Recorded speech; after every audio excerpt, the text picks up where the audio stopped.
Sweet.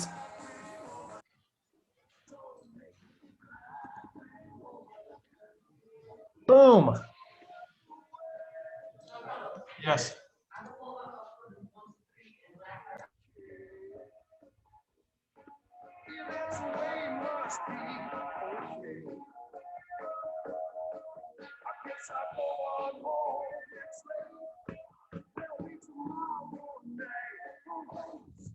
What do I see? She's walking back to me.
All right, everybody, it is the top of the hour. We're going to give people just another minute or so to start filing into the virtual business planning clinic classroom.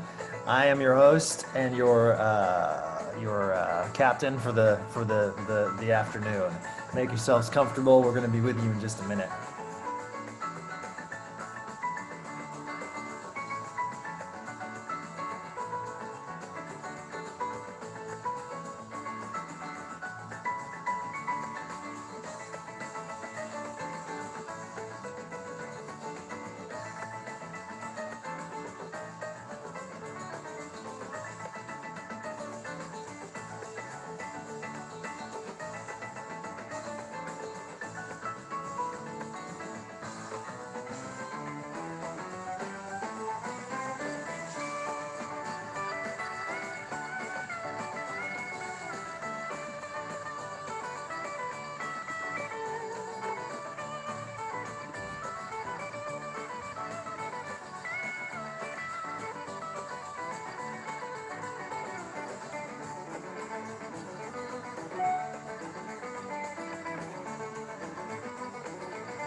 Okay, ladies and gentlemen, we are ready to get started. Can you all hear me? Yes. Is that a yes? I heard somebody say yes. Yes, sir. We're good to go. Yes. Yes. All right, just want to check in and make sure that I've got everybody here. We got Jen, Katie, Vangela, Anita, Lloyd, and Karen. And we got people still coming in, but I want to honor the people who are here on time and get started with today's day 2 of Business Planning Clinic. So yesterday, first of all, welcome. Welcome back. I'm excited that you guys decided to join us for day 2 because today we are going to be running through the second, third, and fourth and fifth models, right? So we're going to be covering most of the models today. Yesterday, we really did a lot of groundwork with mindset and the economic model, right? Because the economic model is the thing that powers all the rest of the models. So we now have that under our belt. We know how to think like a millionaire real estate agent. Today, we are going to cover the lead generation model, the budget model, the organizational model, and then briefly at the end, we are going to touch on the expansion model, which is when you have built a team that is 6th or 7th level. You can then begin to expand into any other market center in any other state, city, town, country where there is a Keller Williams Market Center. All right, so we're about ready to get started. Are you? Yes.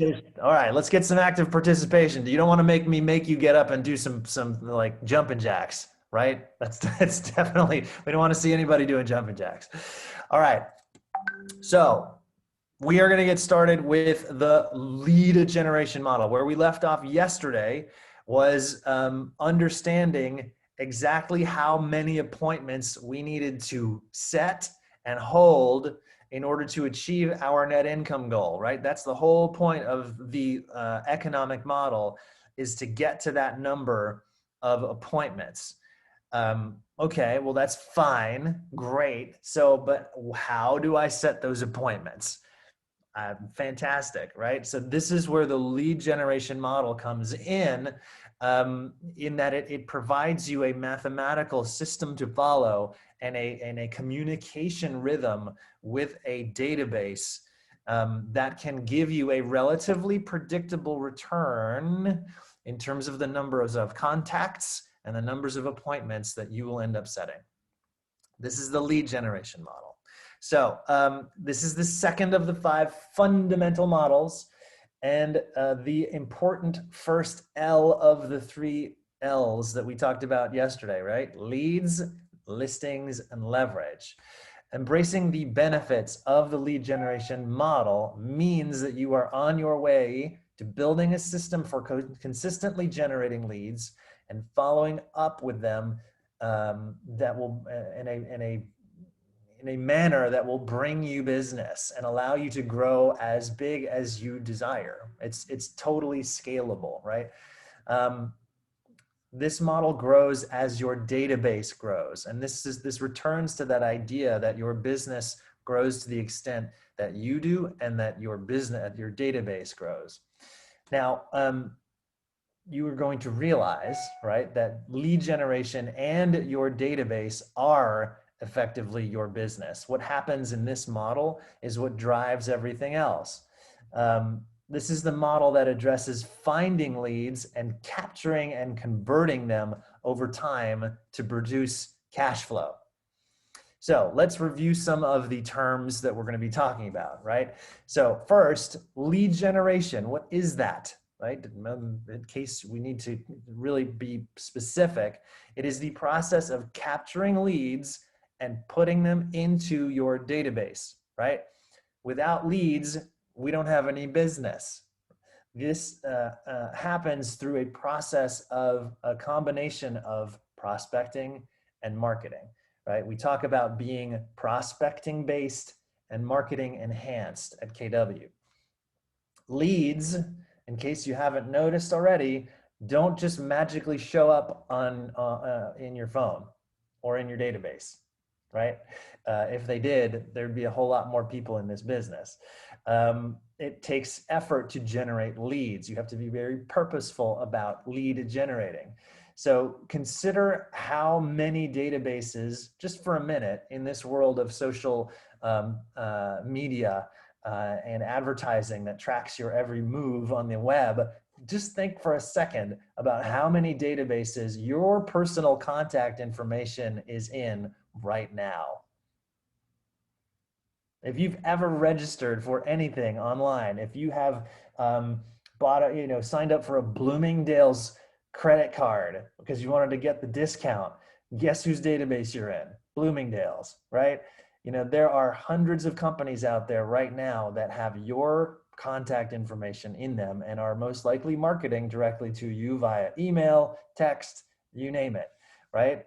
So this is what we're getting at, is that they are employing a system of lead capture and then lead generation. And what we are talking about is the very same thing. So for those of you who have been with Keller Williams for just more than a minute, maybe a couple of years, you will remember that the lead generation model, how we talked about a database was that we divided it into two categories. You had your Mets, right? And your haven't Mets. These are people that you have met and then people you haven't met. We are no longer using that language, right? So you can just go ahead and forget Mets and haven't Mets, right? Erase it from your memory.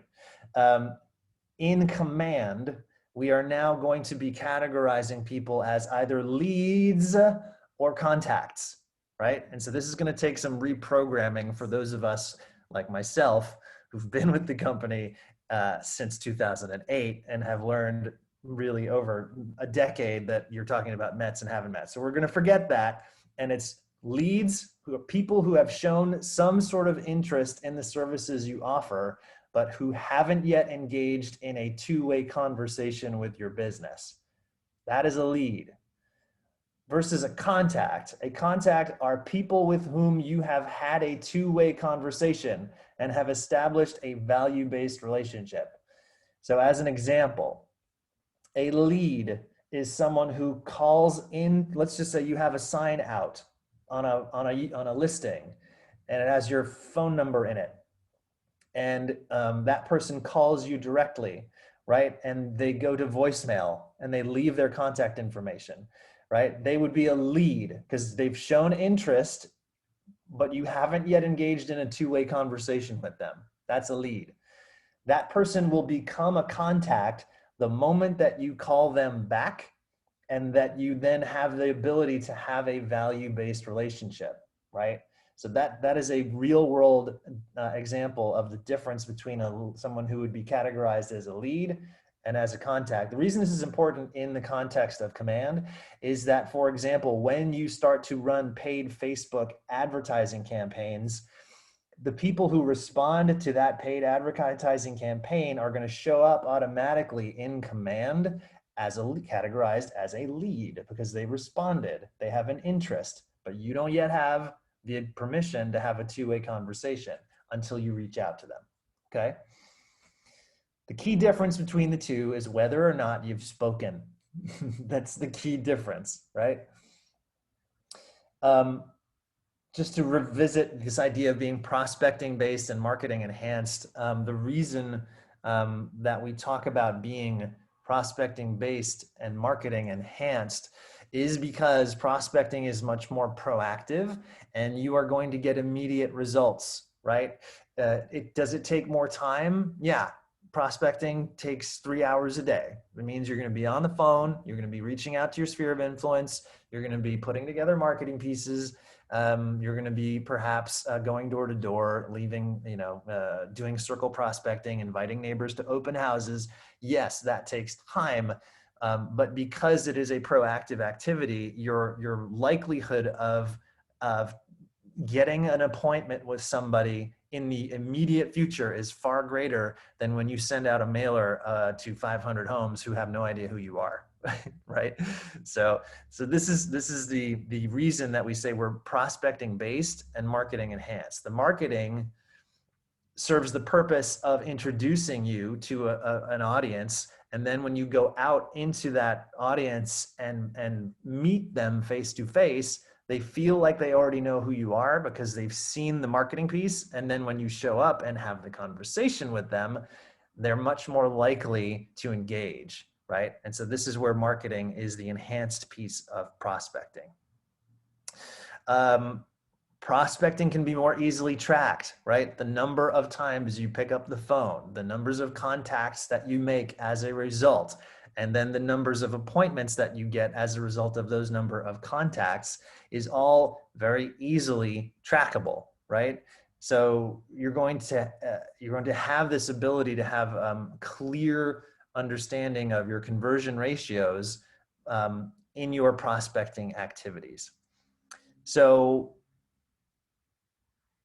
really, it's not one is better than the other, but we do emphasize the prospecting piece, especially because in the beginning of your business career, when you don't necessarily have a large budget to dedicate to your lead generation activities, prospecting is pretty much free, right?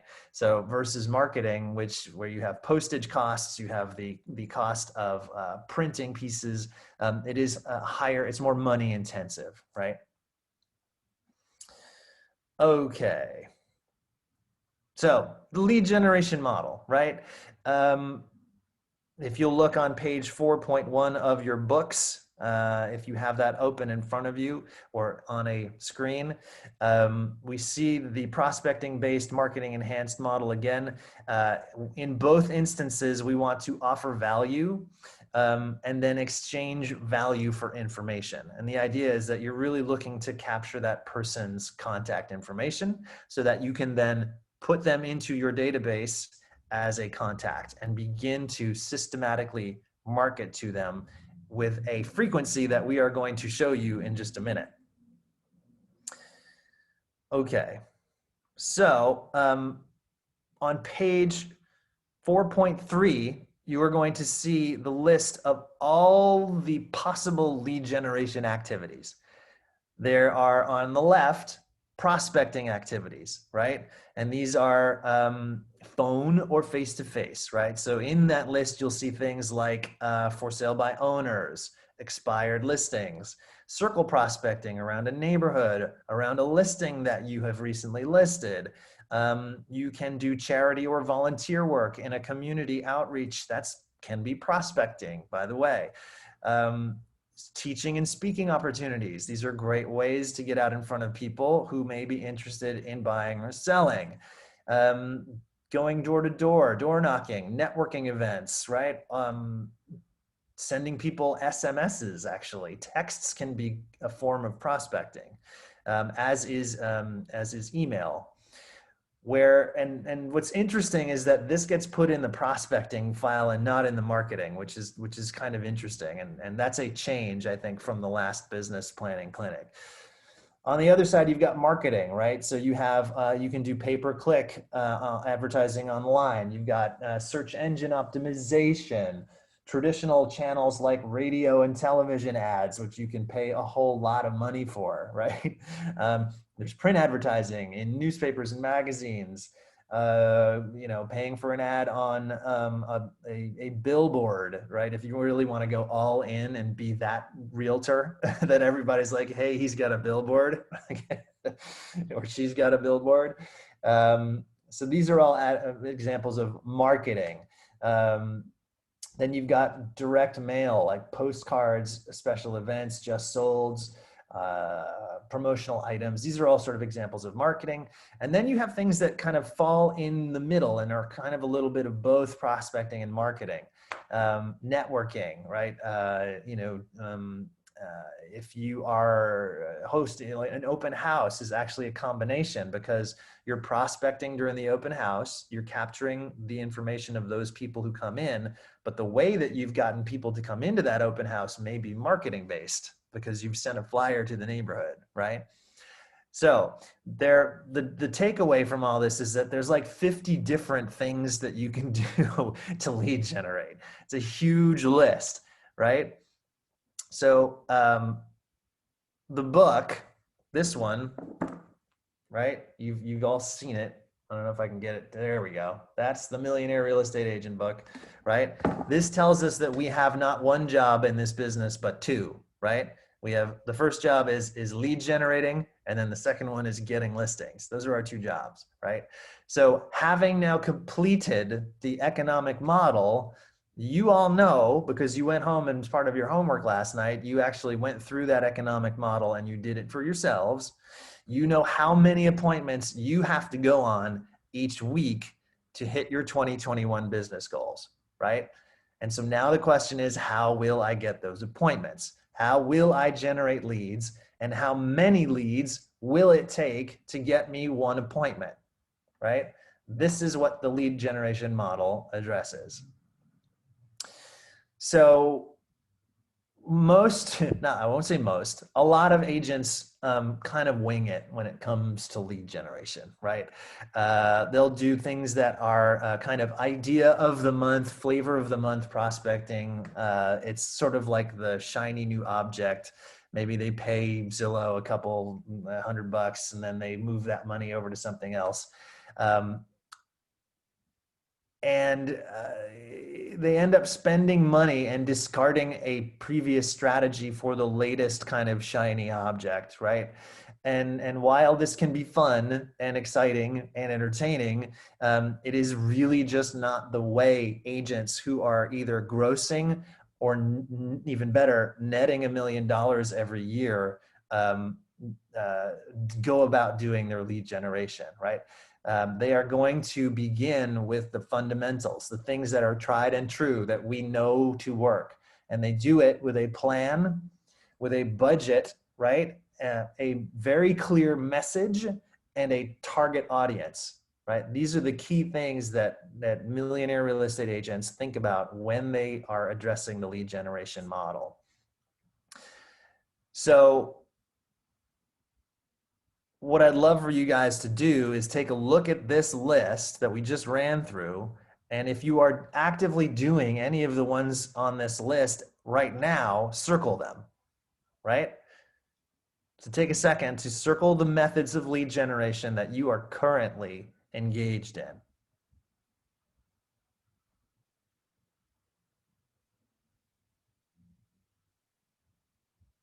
I'll give you just a minute to do that.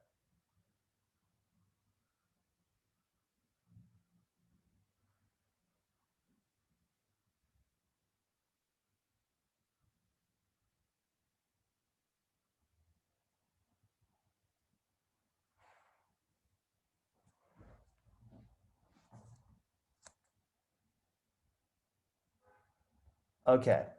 So now that you've circled the lead generation activities you currently do, you're engaged in now put a check next to the ones that you are considering to begin using, right? These are things that you've thought about, oh, maybe I'll try that, but you've never actually done.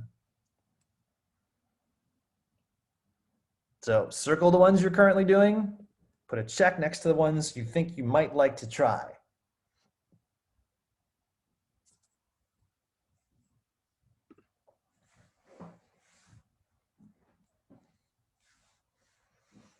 Okay, so now when we've completed that, I'm going to tell you about the rule of 4, right? So now you have in front of you your list of the things that you're currently doing and the things that you might choose to do in terms of lead generation sources.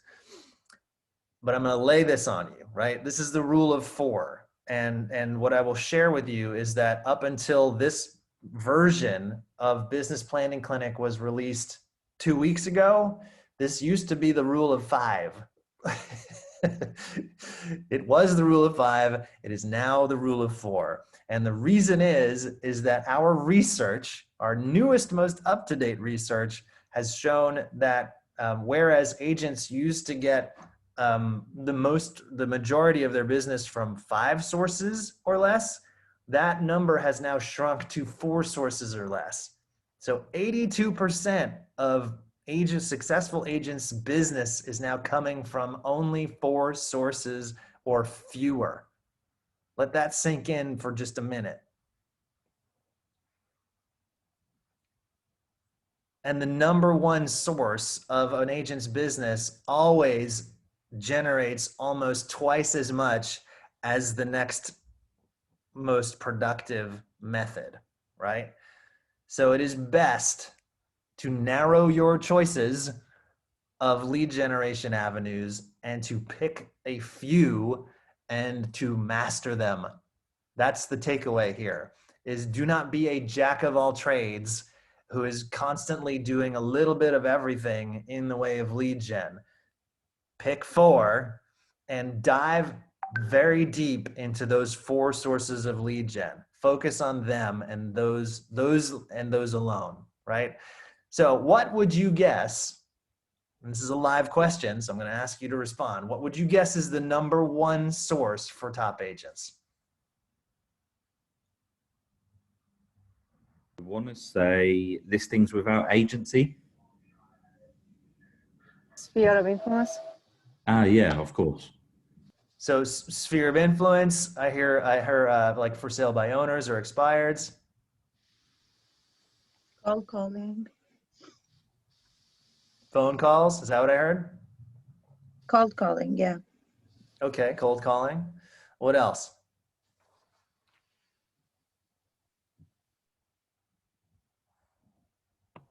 All right, well, I'll let you know it is sphere of influence. It certainly it tends to be sphere of influence, and your database usually is that number one source of certainly agents who have a mature business and are getting referral sources, right?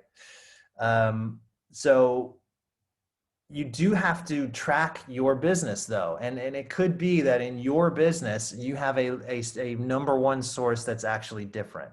So the takeaway here, the key takeaway is that it is necessary to track the sources of your business so that you know for yourself exactly where the number one source of your business is. Now that takes a little bit of work, right?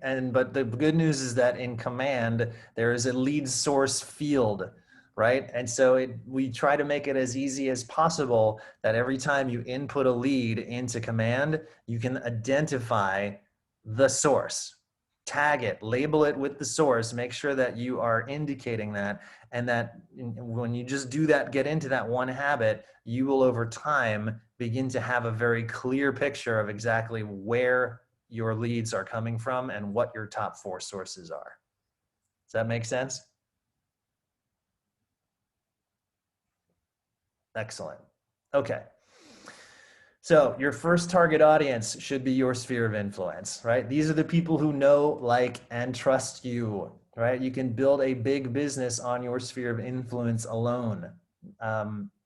So really get into relationship with your sphere of influence. Give them value, right? Help them feel confident about the market, no matter what the condition is, right?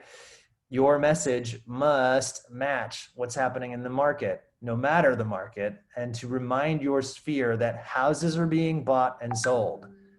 Because there's all kinds of sources of information that consumers are exposed to, and not all of them are actually accurate in terms of what's really happening in your local housing market. So your job, our job, is to provide that information such that our buyers and sellers, the people in our sphere of influence, remain confident in the information that they're comfortable in the idea that you are the local economic expert. So one of the things I'm going to ask you to do right now, if you know them, is to list your top 4 sources of business, if you know it. Can anybody out there tell me what their number one source of business is, if you've tracked it over time?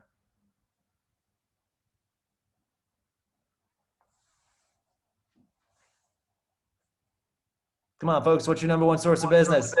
Referrals. Referrals. Okay. From your sphere or from other agents? from my sphere. Awesome. Referrals from your sphere. What else? What's your other, somebody else's number one source of business?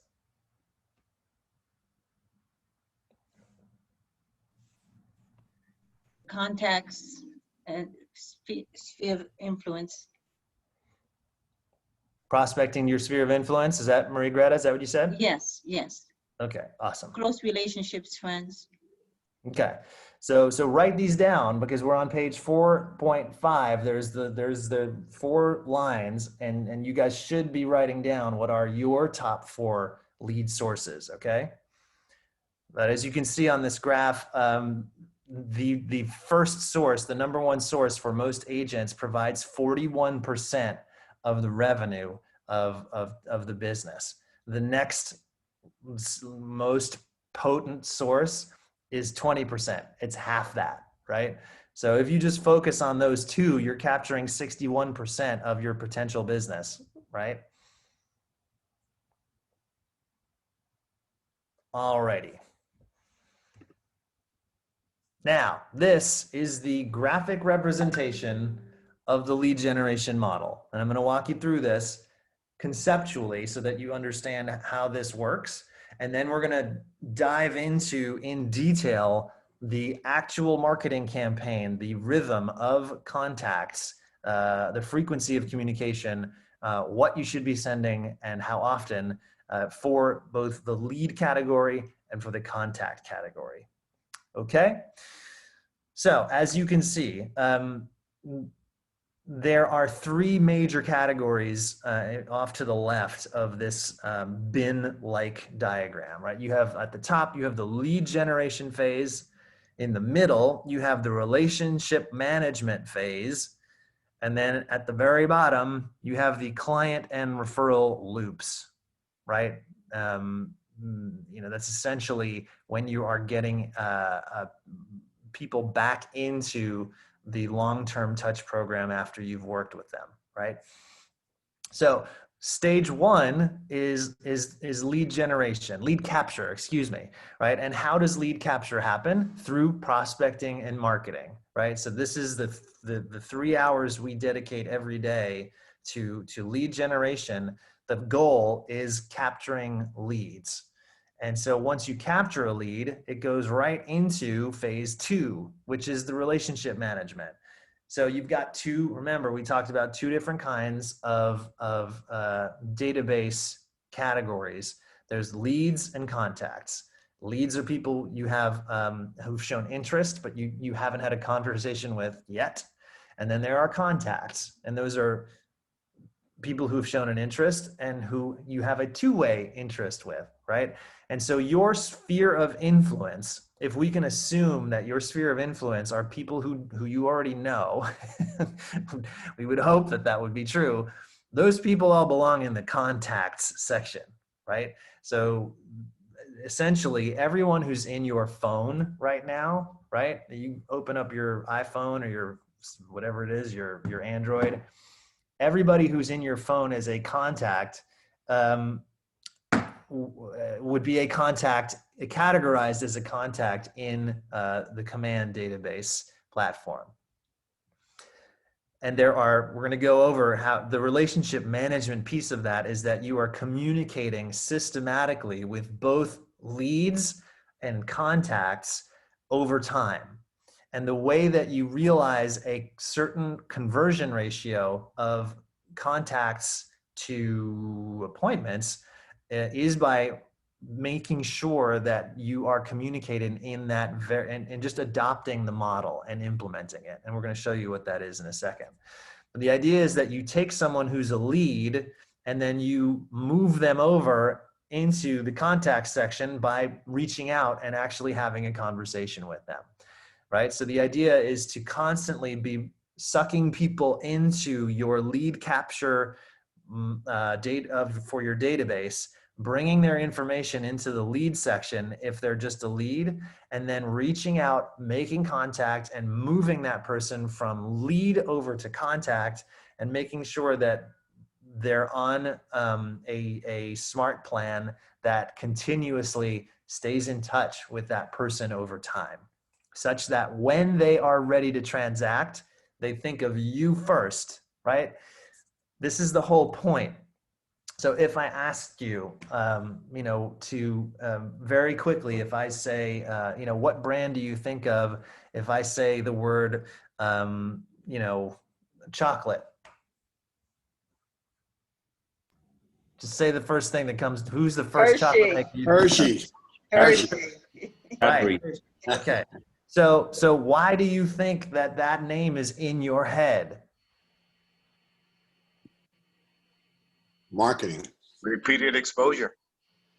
Well, exactly, because they have, for your lifetime, they have been making impressions on your brain that they are the chocolate manufacturer of the United States and that they make the best chocolate and that you should eat it because it's good, right?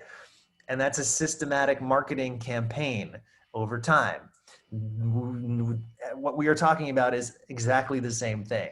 So that instead of Hershey's chocolate, when everybody in your sphere of influence hears the two words real and estate in the same sentence, they immediately think of you and nobody else. That is the point, is that you are trying to push out of the conscious mind of everyone in your sphere of influence, every other real estate professional. Your job is to crowd them out of the mind share of the people in your sphere of influence. And how you do that is with this. Saturate.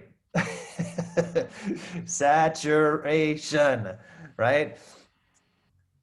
As you remember, we're talking about leads or contacts. On the left, with someone who is a lead, we have what's known as the 19 to connect, right? So you run a Facebook ad, somebody responds to it, it's a lead. That person immediately goes on what's known as a 19 to connect. And what does that mean? That means that person is automatically going to start receiving a monthly email from you. They are going to get 2 promotional touches via direct mail, right? Maybe it's a magnet with your logo on it. Maybe it's a pen, notepad, sticky notes with your logo on it, whatever it is, some kind of promotional item. They are going to get an invitation to once a year to an annual client appreciation event, and they are going to get a phone call from you once every 3 months. So a quarterly call to everybody in that category. Now remember, the intention is this is somebody who you haven't yet had a conversation with. So the idea is that as soon as is possible, you're going to actually, through this 19 to connect, you're going to connect, right? And then you will have had a conversation. And then, wow, look, now they move from being a lead, now they are a contact. And now you move that person over to the contact category and their communication plan changes, right? And it changes to what we refer to now as the 36 to convert, which is very similar to the 19 to connect, except that it is twice as many emails communications. So it's every 2 weeks, you're going to be sending an email of some kind of information, right? It could be just listed, could be just sold. It could be, we have these buyers looking for this type of house. Who do you know? It could be a recipe. I don't recommend cooking recipes because frankly, that's not what your real estate community is looking for you for. But it can be certainly information about the neighborhood. You could be highlighting a restaurant or, supporting some kind of local business. That is an example of this sort of twice a month communication via email. They are going to get the same they're going to get invitations to 2 client appreciation events per year, not 1, but 2. And they're going to get 4 promotional direct mail touches per year instead of 2, excuse me. So you're doubling up essentially on everything except the phone calls. The phone calls remain the same. It's still a quarterly phone call once every 3 months, right? What do you think of that?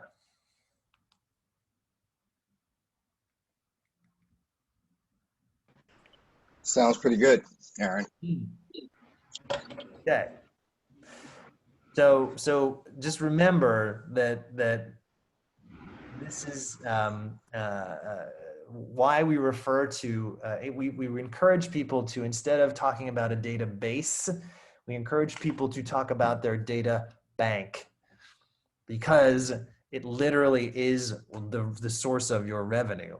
And the idea is to be constantly aware of how many people you have in your database, and to be always working towards a goal of growing that number to the number that is in alignment with your income goal for the year.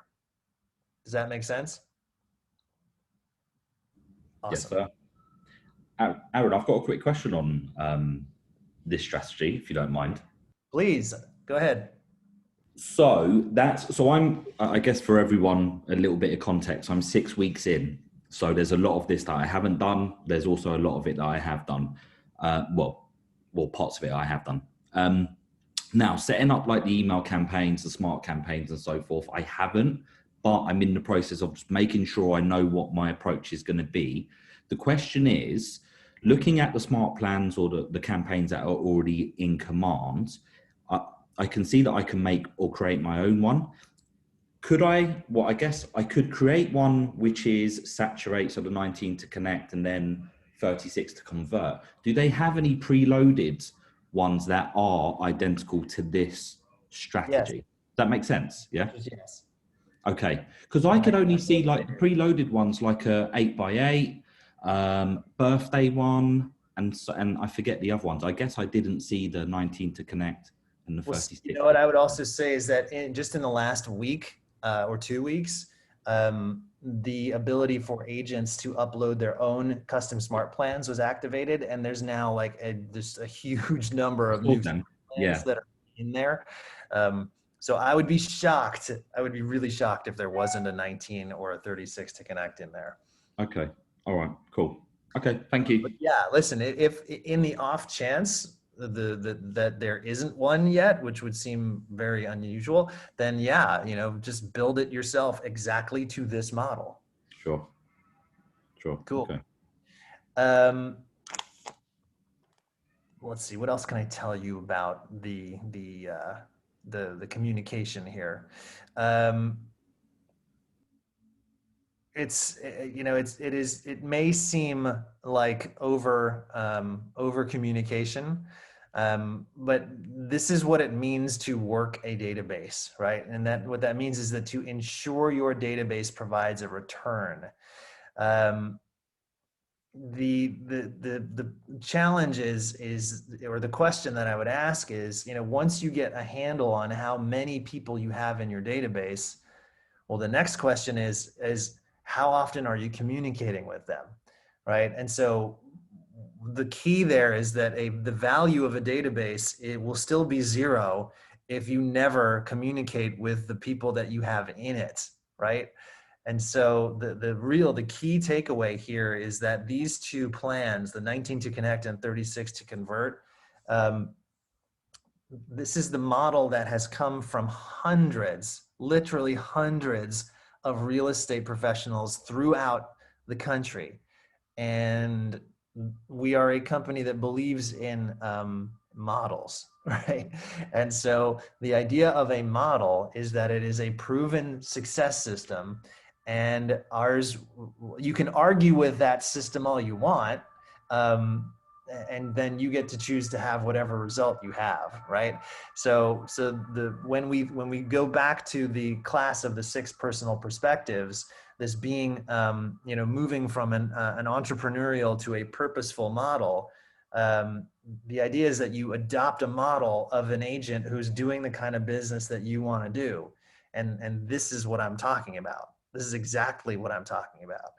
So it's natural and understand that I've been teaching this model for like 12 years, and I still remember that this seemed like a real lot. It was a lot to think that you're communicating with one person 36 times a year, but you got to put those limiting beliefs aside and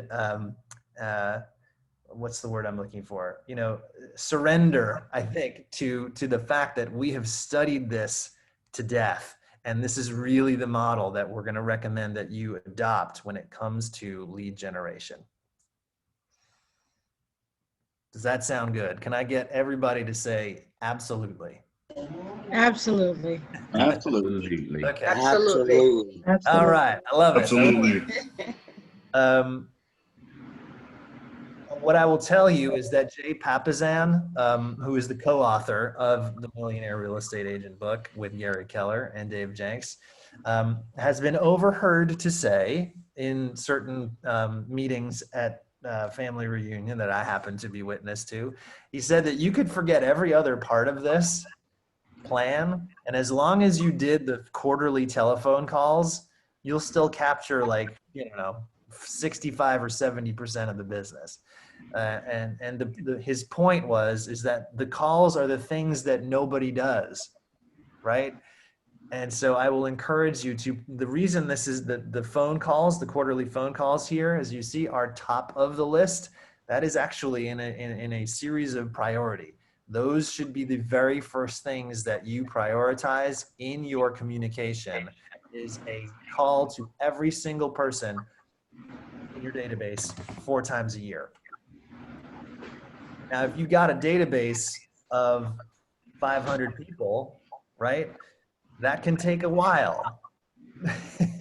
So now you start to begin to understand how it is that that successful agents actually take up 3 hours of lead generation on a daily basis. It's because they're doing this.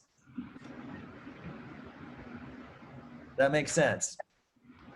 Yes. Yeah, I'm mate. going to really encourage you guys to lean on command, dig into the smart plans that are there to help you automate most of this stuff. We can now send emails directly from command.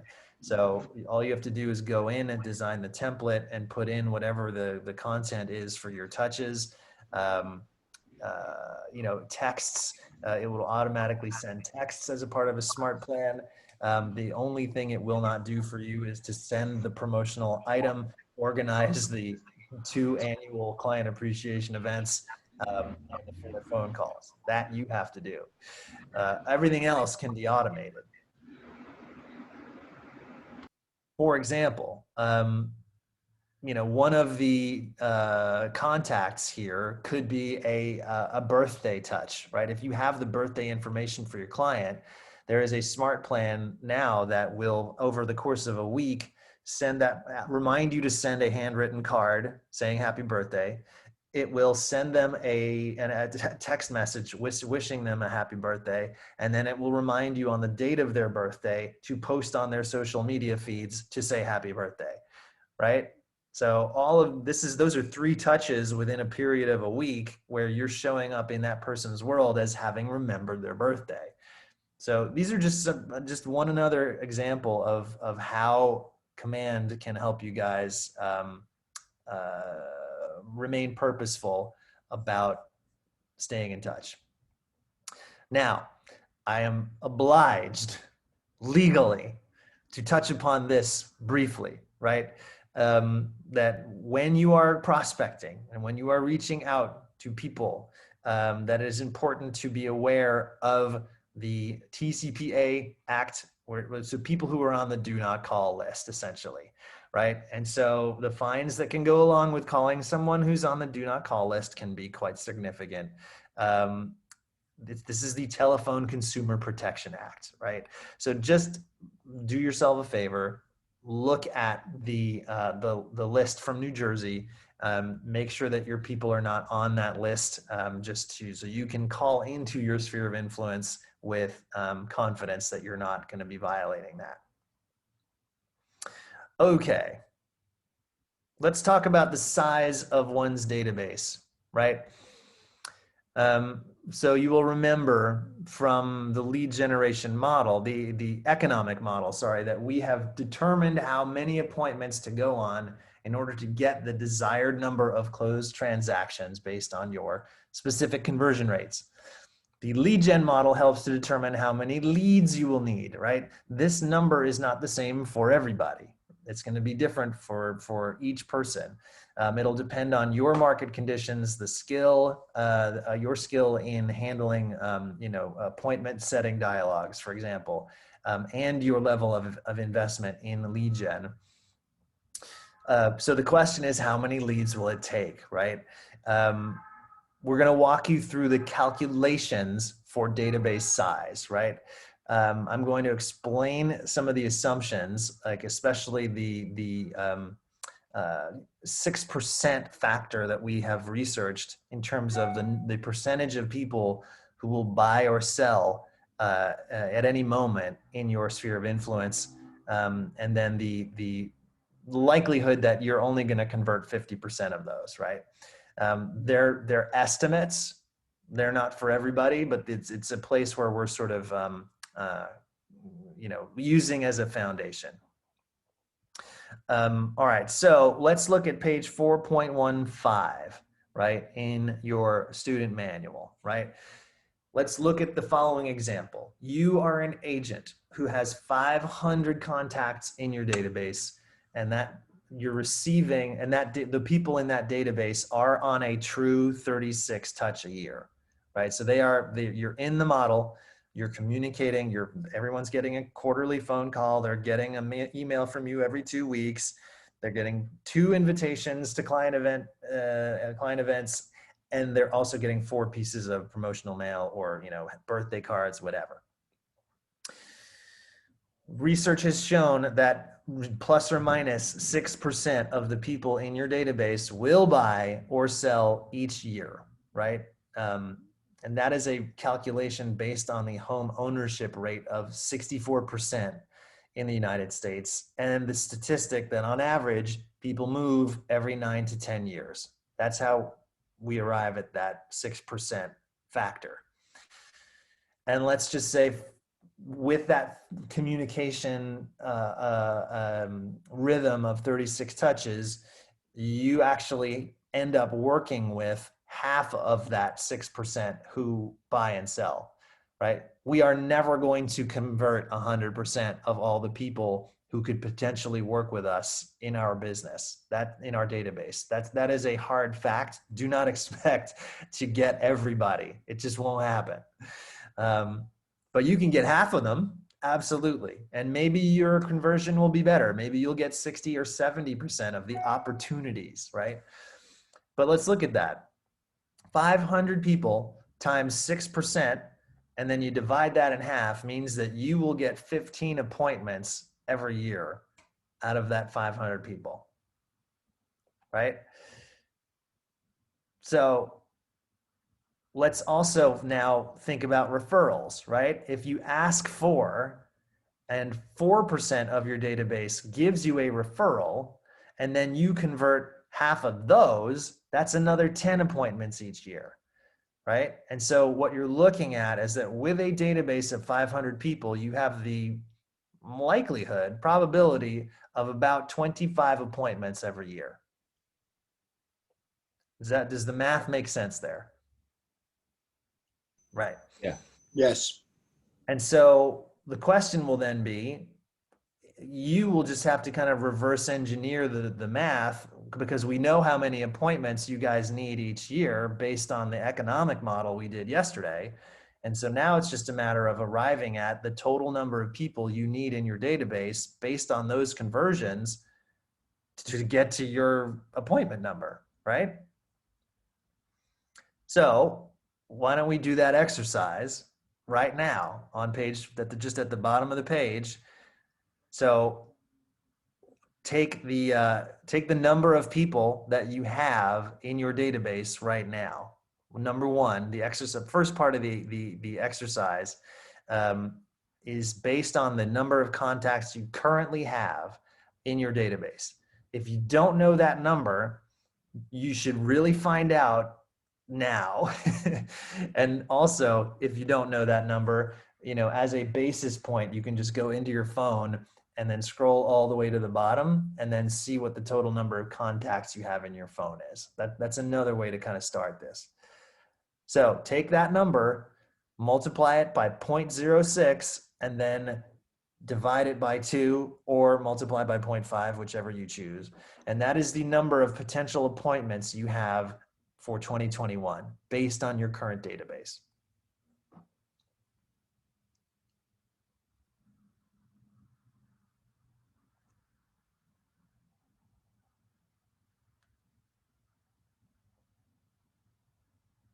Let me know when you guys are done with that.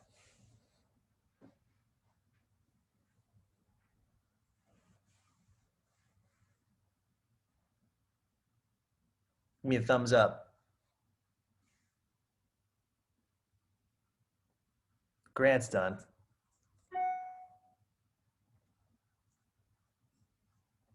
Okay. I'm going to assume that everybody else has made it through that part of the calculation. Now, the second step of this exercise is to take the number of appointments that you arrived at as a result of doing the economic model exercise yesterday, and then plug that in, divide it, because we're doing it backwards. We're doing the math in reverse. So take the number of appointments you know that you need as a result of the economic model, divide it by 0.06, and then divide it by what you think your conversion rate is. We can use the 0.5, right? And that will tell you how many contacts you actually need in order to get to that appointment number that satisfies your economic model, that gets you to your net income goal for 2021.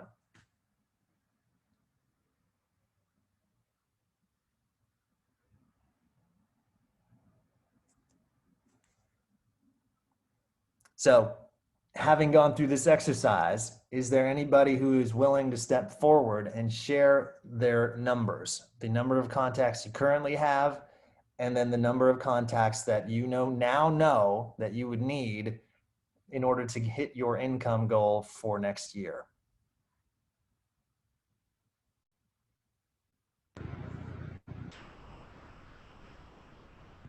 Wait, Aaron, I'm trying to, so on the number 2, for the, the conversion rate, I did Right. 0.5. Is that Correct. Well, yeah, the assumption is that you're not going to capture 100% of the opportunities. It's just, it's highly unlikely. So Yeah. kind of a benchmark, a baseline is that, when you'll pretty easily capture half of that potential.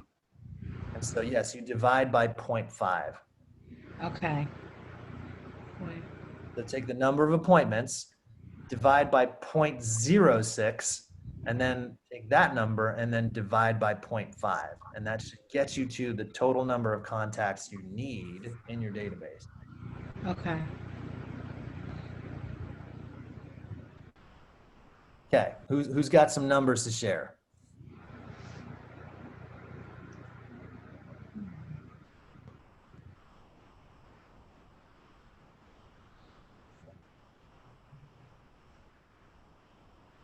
Anybody? I think I'm doing it wrong. Well, let's walk through it together. So tell, what's Okay. your appointment goal for Okay. 2021? What do you know from your 70. appointment? Oh, okay. I think I'm doing that wrong. 77. 77. 77 total appointments. Now, is that just listing appointments or is that listing and buyer? Both. That's both together. Yeah, together. Together. Okay, so you need to go on a total of 77 appointments. Yeah. Okay, so we take 77, we divide by 0.06, and we get a number of 1,283.333. And then we divide again by 0.5, and you need 2,567 people Okay.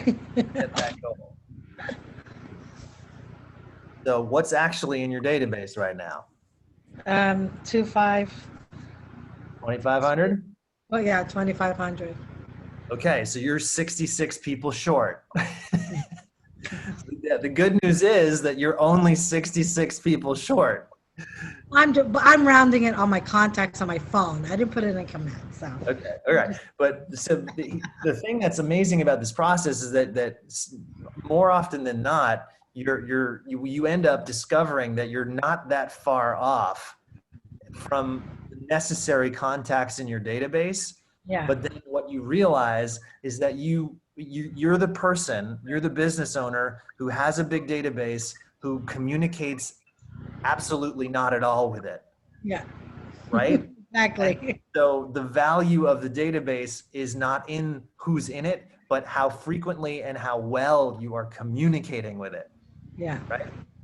And so this is the sort of the diamonds in your backyard kind of story. You are literally sitting on a machine.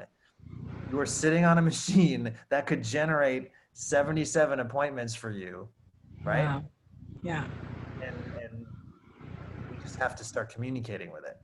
okay. Yeah. Awesome. Was that clear? Is that a good exercise? Do you guys have clarity now on the gap? Because this is what we're doing is we're identifying the gap between where you are now in the size of your database and where you need to get in order to actually achieve the number of appointments necessary to hit your income goal for 2021. And then your job is just to go fill that gap, go find those people, right? Yeah. Yes, sir. The answer is yes. Um, okay, excellent, excellent, excellent. So let's talk a little bit about best practices. We're on page 417. Number one, and this is, you're gonna want to sort of shoot me by the end of this, but it's literally like lead generate every day for 3 hours. That number one best practice is lead generate every day for 3 hours or as long as it takes to achieve your appointment goal, right? So if you know you got to set 2 appointments a week and you're on Thursday and you haven't set any, you're spending most of Thursday and Friday lead generating until you get those 2 appointments. Second best practice here on the page, time block for lead generation in the morning. 9 o'clock to noon, 8:30 to 11:30, whatever your, kind of works for you. Ideally, you're going to spend those 3 hours every day in the morning. And the reason that we recommend that is because the likelihood that it's going to happen later on in the afternoon is next to 0, right? Because life shows up in the afternoon.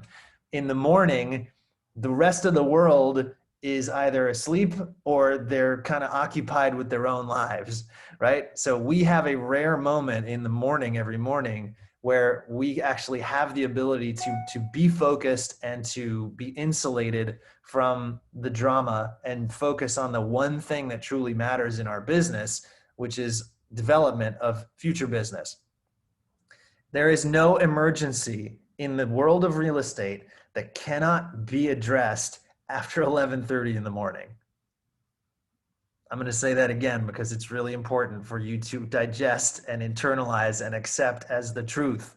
There is no emergency in the world of real estate that cannot be addressed after 11:30 in the morning.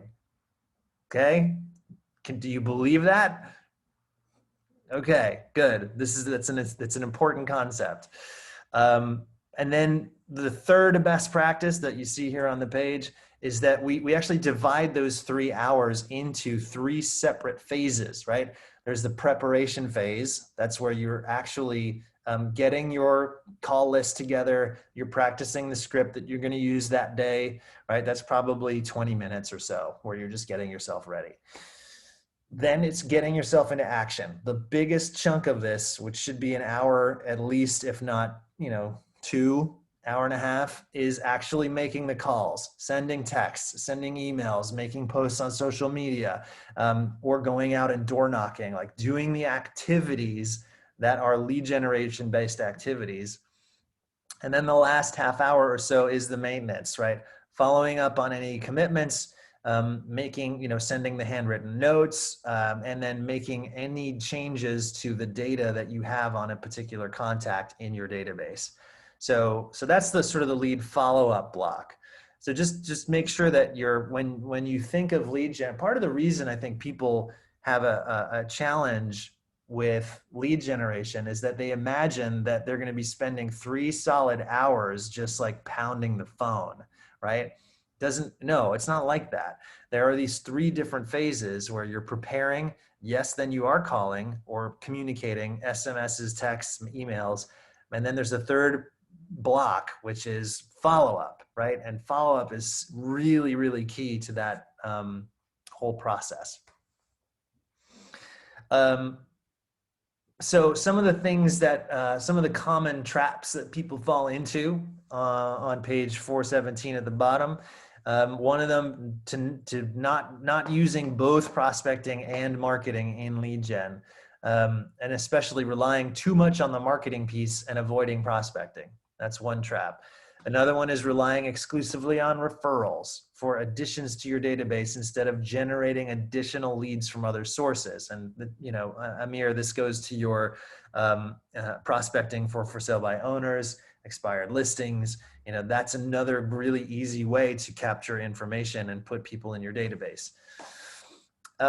Undervaluing the benefits of automated touch campaigns, right? I can just keep it all straight in my head. I'll remember to send out an email every month. Bullshit. Sorry. Pardon my French. It's not going to happen. You have to automate this stuff because that's going to guarantee that it happens. Okay? Avoiding quarterly calls to each person in your database. That is that should be underlined and highlighted in red. I mean, this is the thing this is the plague, right? This is the sickness, I think, that affects us, is this call reluctance. And if we just did this and stayed in relationship with our database, there would be no Zillow, right? There would be no way for third-party companies to get in between you and the relationship with the people in your database. And this is Gary's, crusade is to stop the disintermediation of the real estate professional from their clients, because we are not staying in touch. It's our fault. We're causing this to happen. So stop it. Right? Then number 5, right? Just forgetting to enter all of your leads into your database, right? You're just losing money, burning it, lighting it on fire. Might as well just literally just light some money on fire. Here's another thing to avoid. Don't maintain multiple separate databases. That's a massive efficiency drag. And then finally, this is a plug for unabashed plug for Command. But if you're not taking advantage of the Facebook Lead Accelerator ad campaigns right now, you're really missing the boat. Because what we've been demonstrating is that agents are generating leads at a cost of roughly $1 per lead. And so if we need to generate 67 leads, go spend $70 on a Facebook ad. There you go. Then you got your 70 leads. And that's not to oversimplify it, but that's kind of the truth.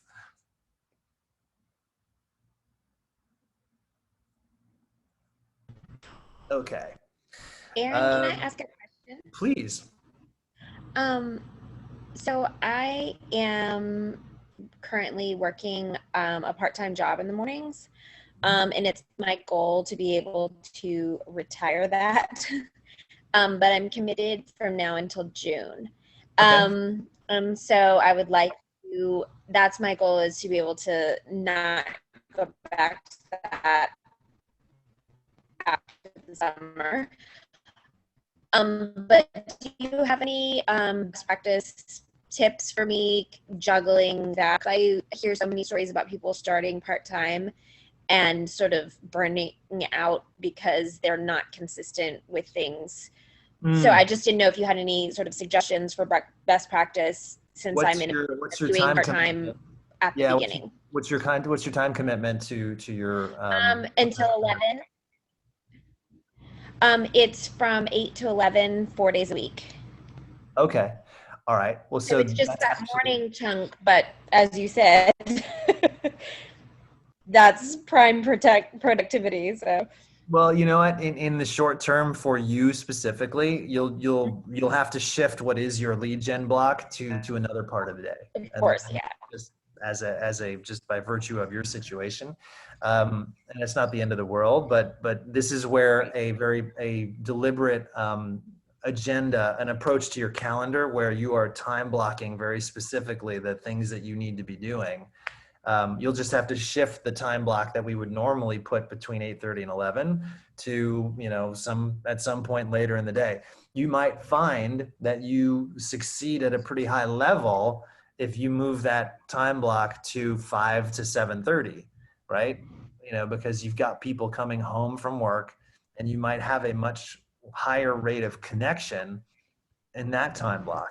That's just so just play with it. I think, as long as you're doing the activities and you put them in your calendar and you stick to it, then that should provide at least the midterm solution to June.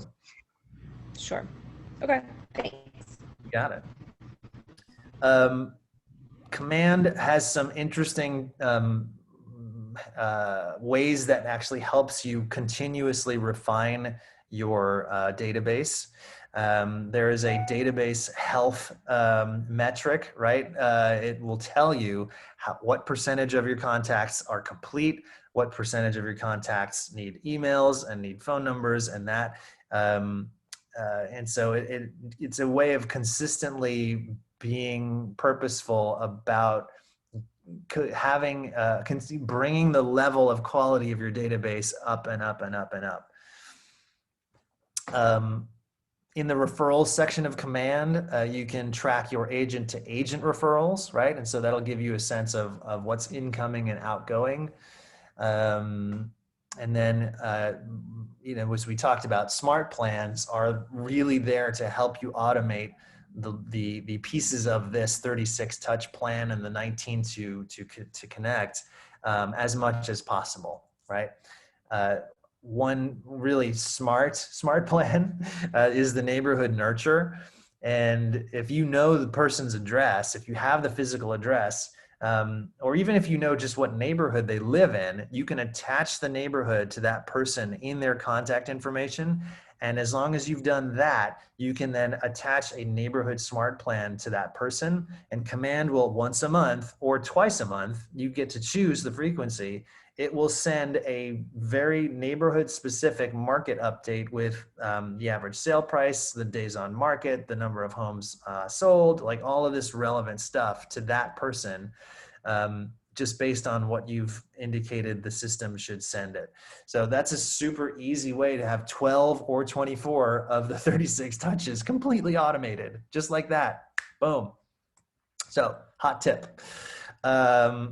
In campaigns, you can set up your social media posts for like 60 days in advance. Like you could just totally map out your whole social media campaign using the campaigns section. Designs, in the design section, there are 1,400 different templates to choose from, right? So allow Command into your life. It will help you, I can assure you. All right, so page 4.21. I'm going to ask you guys to take 5 minutes and complete your business plan, the lead generation model, right? We did the economic model yesterday, so you should have that done. Right now, we're going to run through this exercise on page 4.21.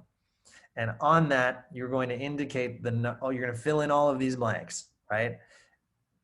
So I'm going to give you, well, you know what? I don't think you even need 5 minutes. I'm going to give you 3 minutes to complete your lead generation model on page 4.21, right? Number of contacts needed to achieve your goals in the economic model, the number of contacts in your database today, the number of contacts needed to add to your database to bridge that gap, how many you're going to add each month and how many you're going to add each week, right? What are your sources, current and future? How many calls do you need to make every day to get that number of appointments, right?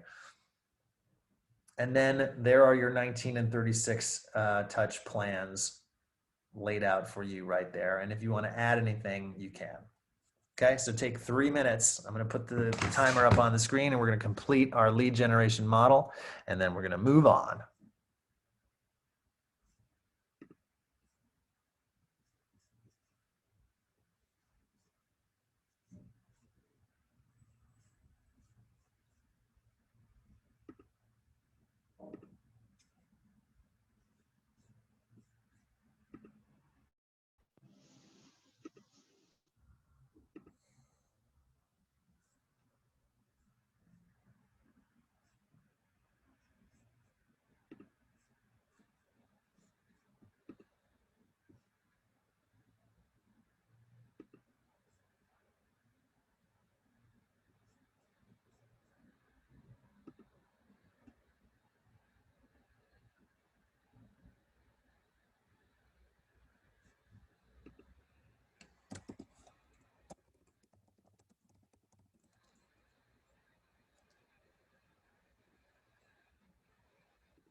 Hey, Giancarlos, would you re-enable the screen share function for me, please? Yes, sir. Give me 1 second. Thank you.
Okay, everybody.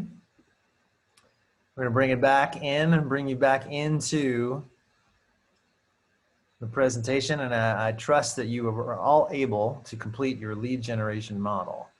Does anybody have any questions on that? This is an important one, so I wanna make sure that we are addressing any questions on arriving at a solid lead generation plan. Is everyone good? Anybody have any questions? I have a quick question, Go if ahead. that's okay. So anyway, I'm sort of starting from scratch, but I was just curious, if I'm looking at the size database that I need versus what I have right now, Yeah. how much should I calculate to like add to it? Is that just blanket number of leads that I need to get? Or is there another formula that I should apply there? Does that make sense? I think I understand the question, and so yeah, it's literally the number of people that you have contact information for. So Okay. it's the total number of people who are either in the lead category or in the contact category. Okay. So just raw number. Okay. That makes Correct. sense. Right. Because the idea is that eventually, using the 19 to connect, you're going to move those people who are in a lead status over into the contact status, right? Okay. Okay. That helps.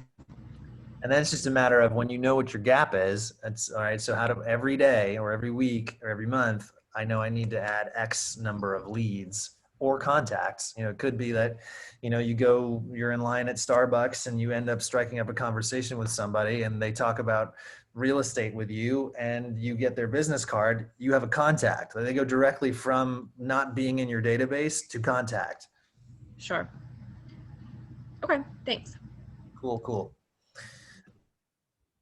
Okay, so my people, we have just covered the lead generation model. Let me hear some ahas. We've covered prospecting and marketing. We talked about lead generation activities. We've talked about the importance of knowing your lead sources and choosing just 4 and focusing on those. The top 4, the rule of 4, no longer the rule of 5, the rule of 4. We've talked about what is a database, right? The 3 different phases, lead generation, people being in either a leads or a contacts, the 2 different plans to communicate with them, and then the traps to avoid, and then how we can actually leverage command to ensure that we are actually implementing this model. So what are some of your ahas? I'll start off. Thank you, Karen. I only have 221 contacts. In my phone, I have 3,867. I'm not doing a good job in getting my contacts in one database so that I'm only operating that one system. Karen, that's so exciting. That's literally like, that makes me want to jump up and down in my chair. 'Cause you've got all of that. Work to do. I thought I had a lot in command, but I obviously have a lot more work to do. All right, well, let's get those people out of your phone and into command. That's amazing. All right, well, that is a major aha. Okay, somebody else who's got to write down your ahas, by the way. There's a space to write them down on page 4.25. Write down any of your observations, your kind of inspirational thoughts, and then action steps that you're going to take in order to make those a reality. Okay? Hey, Aaron, we got a question in the chat. I'm not sure if you've been looking at it. I have not. I will freely admit I have Okay, totally. no worries. I just wanted to check. We have a question from Christina. How do you deal with contracts/leads who dismiss you that they are working in the morning? Say that again. How do you deal with contact/leads who dismiss you that they are working in the morning? So they dismiss you by saying that they have to go to work and they can't talk. Okay. Well, then it's just a simple matter of okay, great. I totally understand. What's a good time for us to get in touch that works for you? So, you know, the sort of the idea that we dedicate 3 hours in the morning to lead generation does not mean that if somebody says you need to call them back in the afternoon, that you just say you can't do that. I think you want to at least, I would say that if that person then says, I can only go look at homes in the morning, I mean, I might say, really? You know, I think it's a matter of how you protect that lead generation time block on a daily basis. Well, listen, if somebody says that, you know, they're on the job, they're really not able to talk. I mean, they might be a teacher, right? We all have jobs to do. That's totally understandable. And so then I would just get an appointment set in your both of your calendars to speak and say, great, let's find a time that works for you. Tell me give me a couple of times to meet on the phone. Yeah, but what I mean is really like when you call your database, contacts, leads, whatever, they say, hey, I can't talk right now, you know, and when you call them next time, they don't pick up. Just continue. Do not take it personally. Do not assume that it means that they don't ever want to buy or sell a home with you. Continue. Send them continue until someone says, I want you to remove me from your list. Stop calling me. Continue. Well, I've got people stopping my text, for example. So if I follow up, I call, and then let's say they don't pick up. So next time maybe I'm texting, or like I'm not calling them continuously, right? So I don't want to piss off people. So I do a text maybe, then an email or whatever. And I had 2 people doing the stop text, you know, and I started to What laugh. do you mean? They said what? I don't understand what happened there. So when you text, you know, they have the option to stop, I mean, unsubscribe practically from your text. You know that. Oh, okay. I understand now. I get it. Yeah. So they just do stop, even though both of them, they contacted me for information. So, okay. Okay. Well, listen, hey, if people ask you to stop, then you stop. Then you go Yeah, I find. stop. Does it mean stop texting, or does it mean stop contacting me at all? Right? I mean, they unsubscribe from text, but doesn't mean I cannot email. They have to unsubscribe from email then, right? True.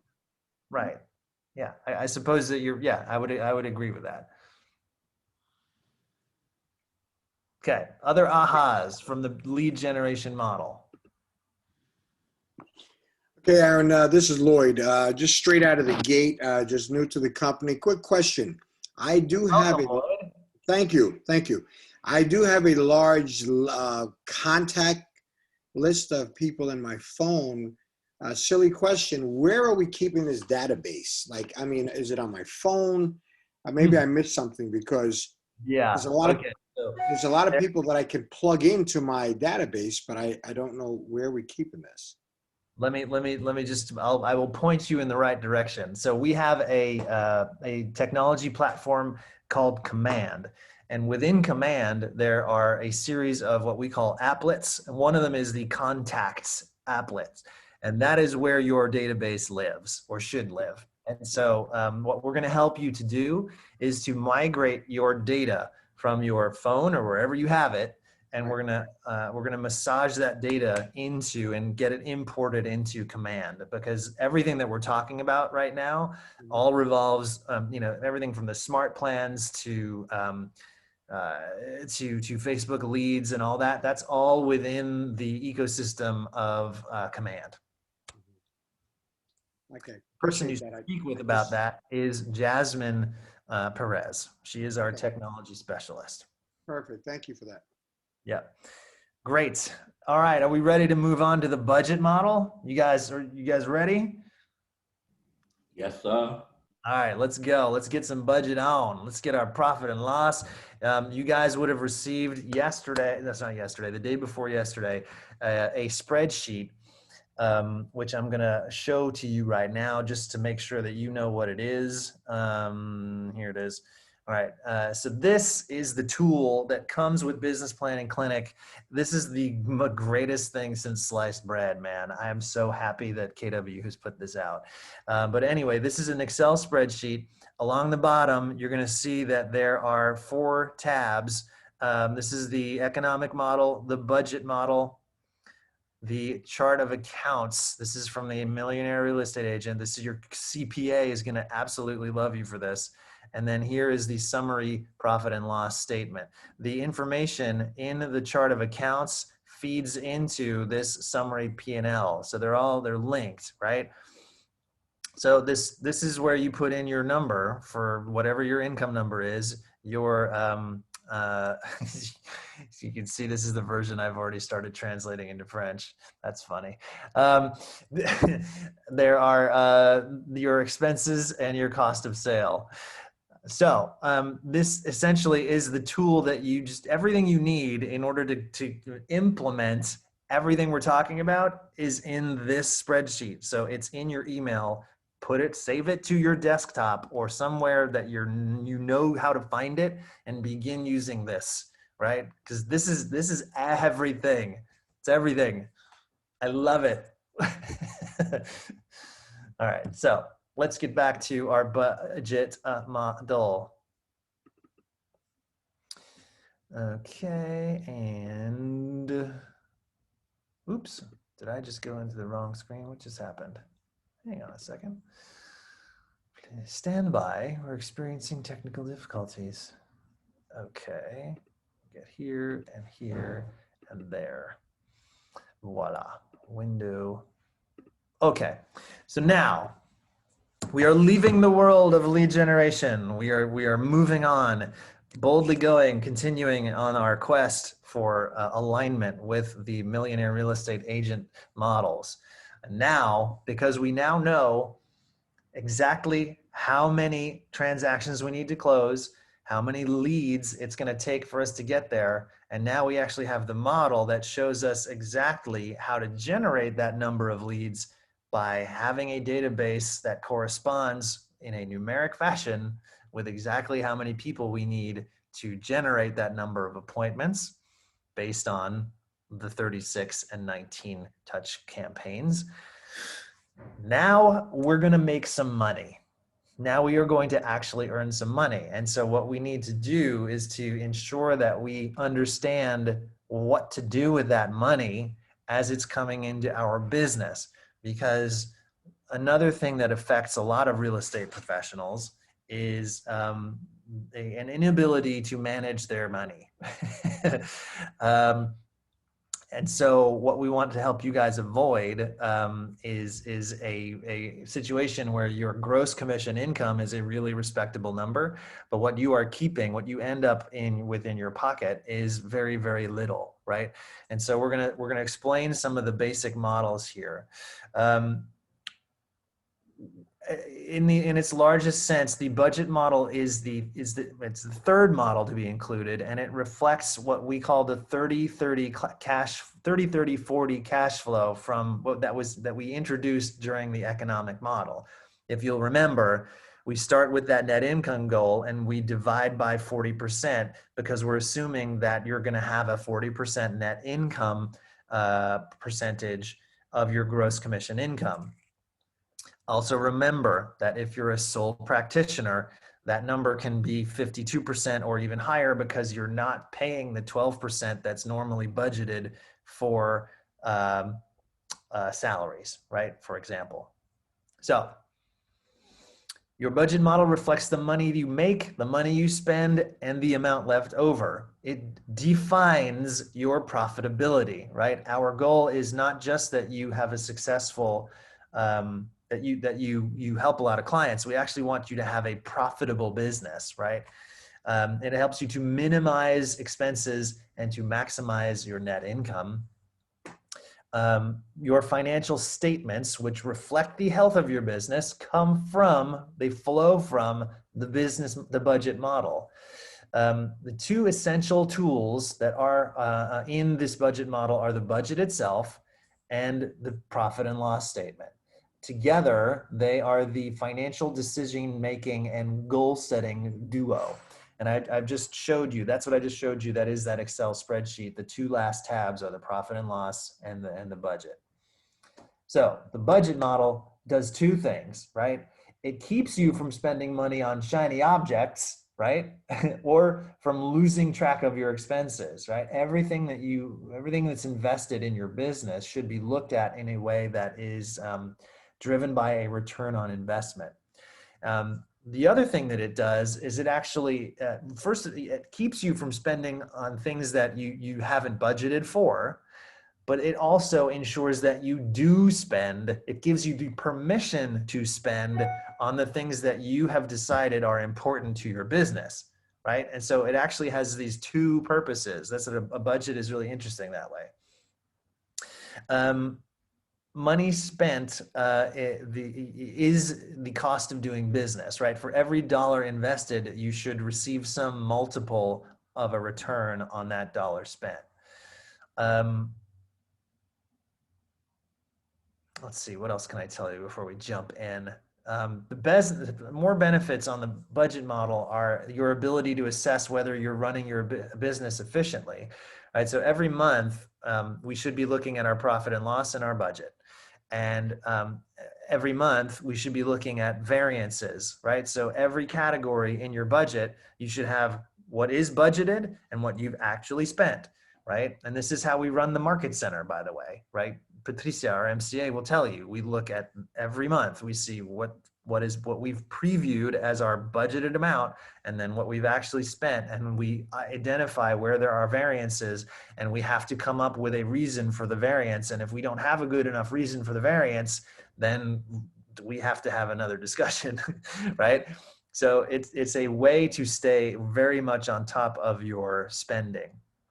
Helps you evaluate your investments to see if you're on track for growth. One of the things that the budget model says is that we all should be spending somewhere between 8 and 10% of our gross commission income on lead generation, right?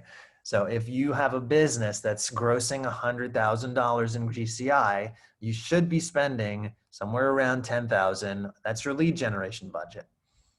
How you spend that is will depend on the return that you're seeing, but that's your budget, right? And so it could be that you're spending, I don't know, $500 a month on direct mail campaigns, right? You could be doing a $1,000 client appreciation event twice a year, right? So, but you know what your budget is, and then you just won't go over that. But it'll also, you'll actually then spend that money. That's the point, is that it's budgeted. And so you'll go and spend that 10 grand on developing your business, which should lead to 5 or 6 transactions minimum, right? You know, the idea is that the return, and if our average commission is 12,500, if you're generating 5 transactions, then, you know, that's $50,000 in commission income, at least 60. So would you spend 10 to get 60? Yes, right? That's that's your return on investment. Okay, let's get on here to our budget, right? Is your planning tool. We create it annually and we look at it monthly. It is P&L is a management tool. We review this actually twice a month, and it shows your actuals versus projections. Practice accountability, not accounting. That's accounting is someone else's job. We do encourage you to have someone actually help you with your books. Okay. Invest. Think of when you are spending, think of them as investments in your business, right? And so again, you really want to see that this investment that you make in, you know, 150 postcards to a farm once a month, every month, that should be generating a number of listings that should be a multiple in return for the amount of dollars that you spent on that campaign of direct mail, for example. It's about opportunity. It's shifting that mindset, like, oh my God, I just had to spend on these flyers. But it is truly a way that you generate. Every business needs to spend a little money to generate a business. Again, when you're first launching, this is where you get that sort of friction, the tension between leading with revenue, because if there is no revenue, technically you don't have a budget for lead gen. And so we lean on the prospecting, right? But as you begin to grow a cash flow that becomes more and more regular, then it's the time to start looking at, okay, what am I spending on lead generation? And maybe I should start to invest, not spend, invest on my lead gen. All right, let's look at some of the terms here. We need to define the terms of the budget model.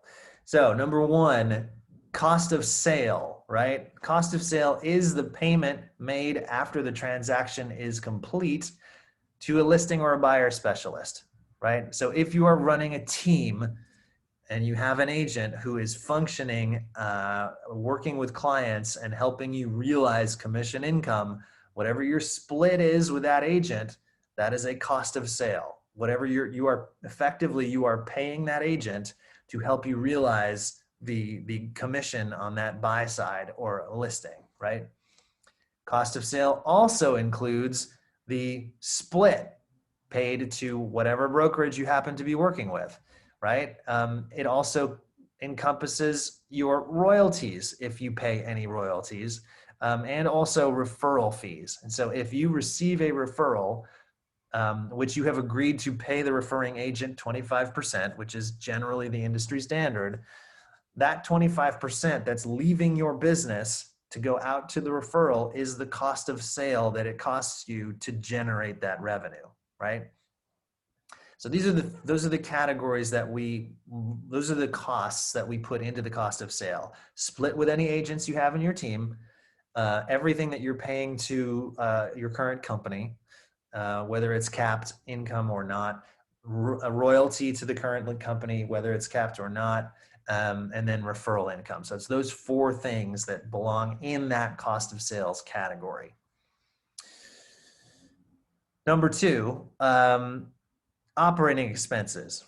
Sorry, I jumped to operating expenses. Number two is gross profit. So gross profit is your gross commission income minus just the cost of sales. So before you back out operating expenses, it is your gross commission income minus the cost of sales. That's gross profit.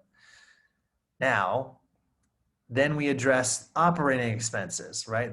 Operating expenses are those expenses that must be paid whether or not a transaction is made, right? So this is a simpler way of kind of making the distinction between cost of sales and operating expenses. Cost of sales only become due when a transaction closes, whereas operating expenses are ongoing monthly things like salaries, car insurance, phone bills, MLS dues, board dues, like all of that stuff goes into operating expenses. Net income now is what it's pre-tax. Now remember, this is, I emphasized this yesterday, it's pre-tax. So you still have to pay tax on this, but it is pre-tax income after cost of sales is deducted and after operating expenses. So think of it as, gross profit is just the cost of sales deducted. And then when you subtract the operating expenses, you arrive at your net income, right? Okay, so tax liability, just to touch on that again, because we have been, this week we touched in Ignite, we were talking about, we did our financial basics class. And we encourage people to actually to file their taxes quarterly, do estimated tax payments, and to think of to factor in a tax rate if you don't know exactly what your tax bracket is, of around 30%. It could be 40, but I honestly, like, with deductions and everything, I would say you'd be okay with withholding 30, and you'll probably still have some left over.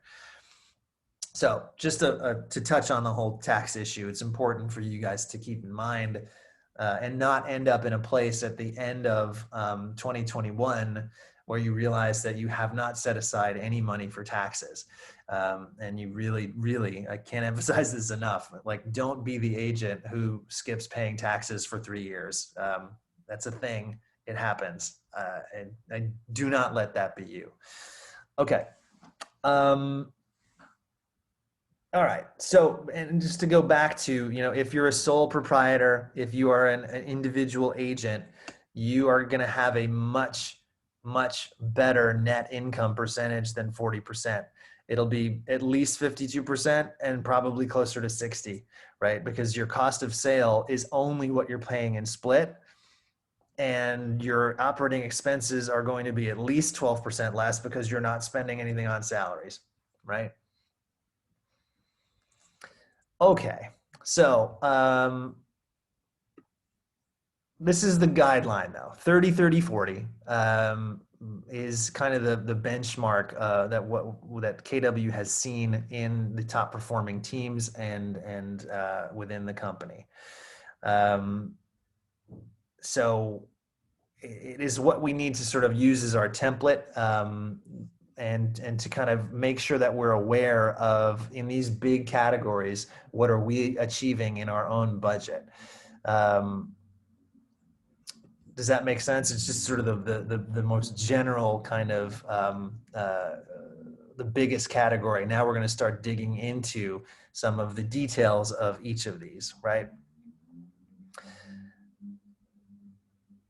So what we're looking at here are the percentages for both your operating expenses and your cost of sales, right? And in the millionaire real estate agent model, remember this is a business that's grossing 2.5 million in GCI and netting $1 million because they're spending 750,000 on cost of sales and 750,000 in operating expenses. And so here you have the actual dollars and here you have the percentages, same thing over here. So for example, in this business, the operating expenses total 750. Of that 750,000, 5,000 goes to car insurance, right? 7,500 to equipment. Maybe they bought a whole bunch of computers. I don't know. Like 15,000 in automobile, like that's lease payment, loan, whatever it is. Communication and tech is your phone bills, supplies, office, right? Education and coaching, $62,000, right? So maybe everybody on the team has a coach, right? And so there's 5 members on the team and that's $5,000 a month. So there you go. There's 60,000 a year in coaching. Occupancy. This organization could have its own office or it could have a large office within a market center that they pay, $2,000 a month for. And then there's your lead generation budget. See, look at that. It is 9% of 2.4 million. Right? Or 2.5. So that's $225,000 that this business is spending on lead generation. That may seem like a massive number, but as a percentage, it's right in alignment with what you should be spending as a business to continue to grow. And the way that I've heard this phrased before, which I appreciate, is that when you are spending less on lead generation than what is suggested, recommended in the MREA model, then in effect, you are starving your business. And really that's the way to think about it, is that you're just not providing enough oxygen to the carburetor to have the motor run at optimal efficiency, right? So you got to provide the combustion environment such that the motor runs at peak performance, and having your budget and the money to spend on lead gen is that thing. And then you've got salaries, right? Compensation. So here it's actually 14.4% of the total for the salaries on this team. And the salaried people would be executive assistant, director of operations, maybe a transaction coordinator. They could have an independent inside sales associate. These are all people who are on a salaried basis. Over here, you have your cost of sales, right? And so if you'll remember from our conversation yesterday, the listing specialist generally is a person who is paid, it may be a salaried position, but remember that even though it's a salaried position, it doesn't go in the compensation here. Why? Because it's paid only when commissions close. It is not a required monthly fixed cost, okay? So your listing specialist is going to be paid a salary, and that person's getting 5% of the total. It's what you've agreed to pay that person is 5% of the GCI. And then you have your 3 buyer specialists, right, who are each realizing around 30 transactions each to get to that 100 number, plus or minus. And they're each making around 200 grand, which is a good living. And that makes up 25% of your total. And the 2 together make up 30% and a total of 750,000 for your cost of sale. So are we beginning to see how these models start to interrelate? Right? So this is directly tied to the economic model. But these are the main 9, as we refer to them, buckets of spending in your fixed costs, your operating expenses. of these 9 categories, there are 2 that make up the biggest percentages, and those are salaries and lead gen, right? 14.4 and 9%. Those are always going to be your 2 biggest operating expenses.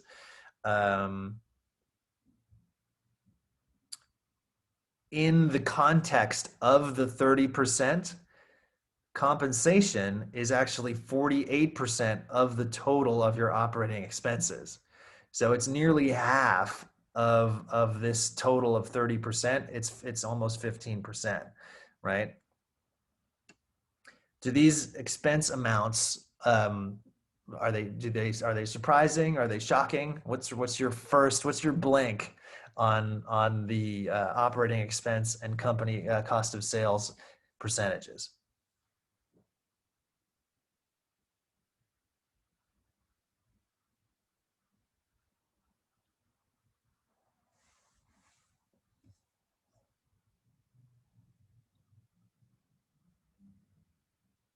Anything?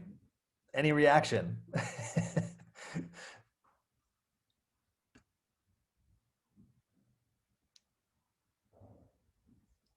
I know it's the budget. Maybe it's not the most thrilling topic, but this is interesting stuff. This is what separates the true sort of what's the word I'm looking for?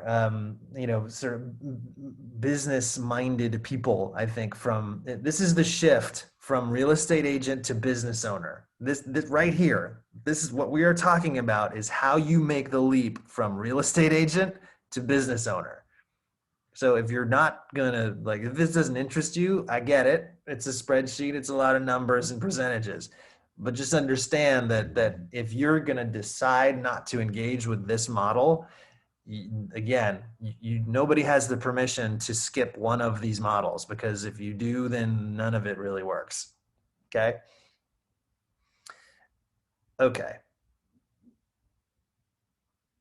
So here is, these are some benchmarks broken out into different spectrum of earnings, right? So you've got from the left all the way to the right, you have a real estate agent, a real estate business that earns a total of 150,000 in GCI. The next one is 340,000. The next one is 640, 970, $1,000,006, $3,000,004. And then you have these sort of best practices off to the far right at $1 million in GCI, and then at $2.5 million in GCI. So it's the gross $1 million on the left, and then the net $1 million on the right. And what's interesting is that you'll see that the percentages shift, right? As you go left to right across these different business models, you can see that your cost of sale at the agent who's earning 150,000 is only 13%, right? Why? Because they're just paying cap. All they are paying is cap and royalty. And in this instance, it's 19,500, right? In our office, it's going to be 38,000. That's your cap on royalty and commission, right? So as you move over to the right, that cost of sale rises in percentage when you go from 150 to 340. Why might that be?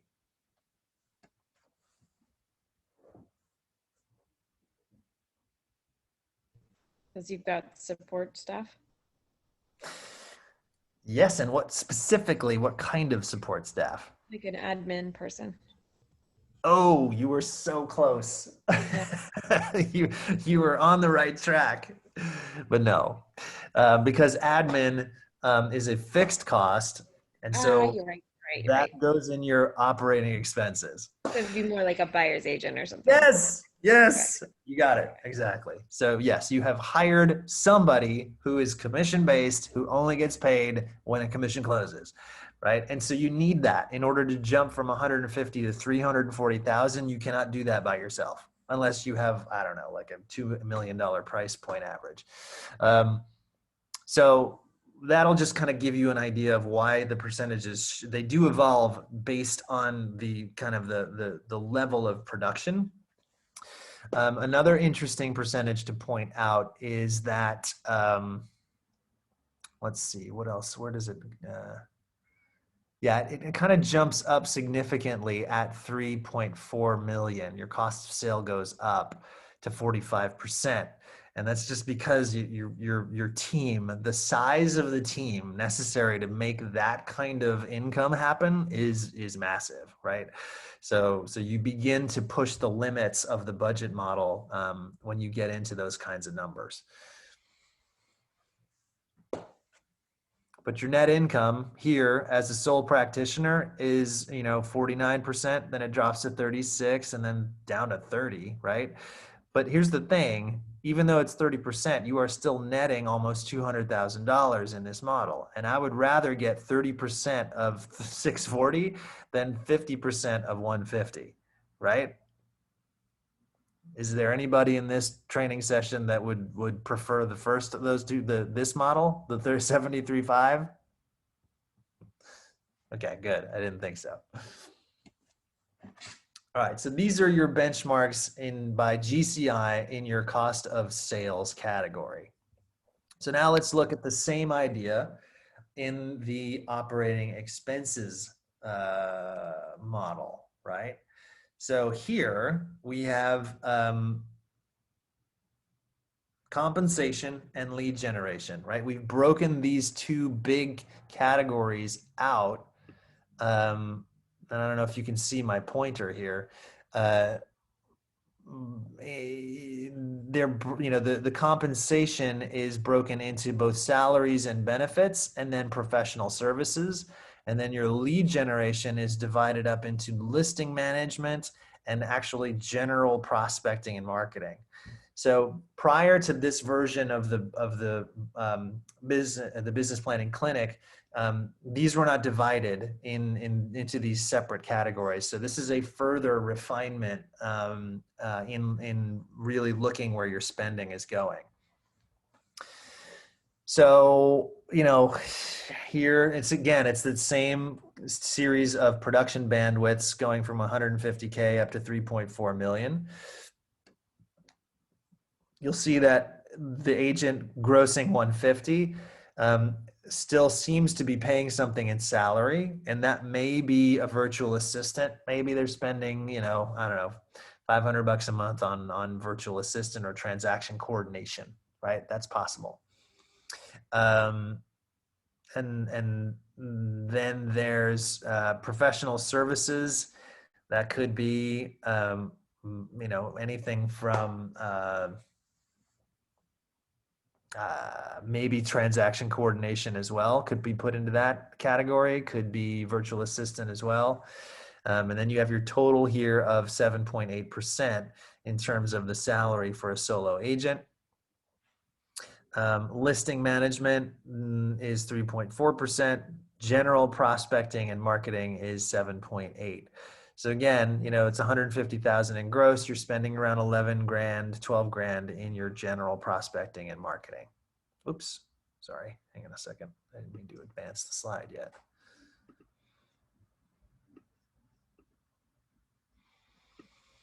And you can see these percentages and the dollar amounts evolve over the different production bands, right?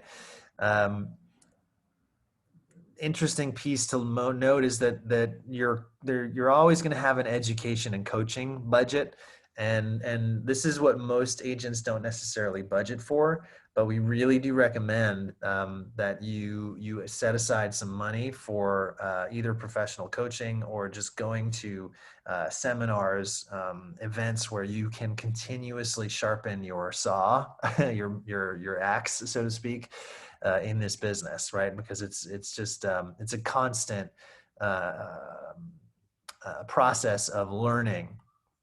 Then you've got insurance, equipment, automobile, all of these sort of top 9 buckets of your expense categories are all sort of played out here in all these different expense categories. And so for you individually, it's to look at this graph, figure out where your business is right now, and then use this budget model as your overlay, right?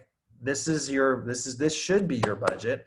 And then you can do the next column over next to the at your desired budget, and then you can put your actual numbers next to it, and then you can figure out where you're out of alignment, and then make some decisions about how you are either going to stop spending money or where you're going to invest more money because the model says that you should.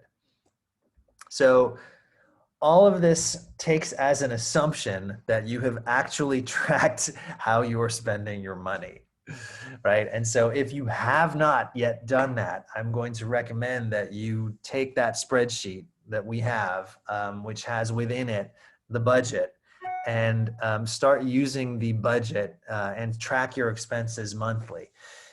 You can do it manually, or you can use online software. You can use things such that are generic, like mint.com, which is free. Or you can go all the way up to something which is designed by Keller Williams agents specifically for us, called RE Profit, which is a subscription-based service. But that automatically categorizes things into the MREA chart of accounts style budget, and it generates the P&L and all that kind of thing. But you have the tool in your inbox right now. It's that Excel spreadsheet. That is all you really need to begin to get a handle on your budget, to craft your own budget, and then to see where you are in or out of alignment with this.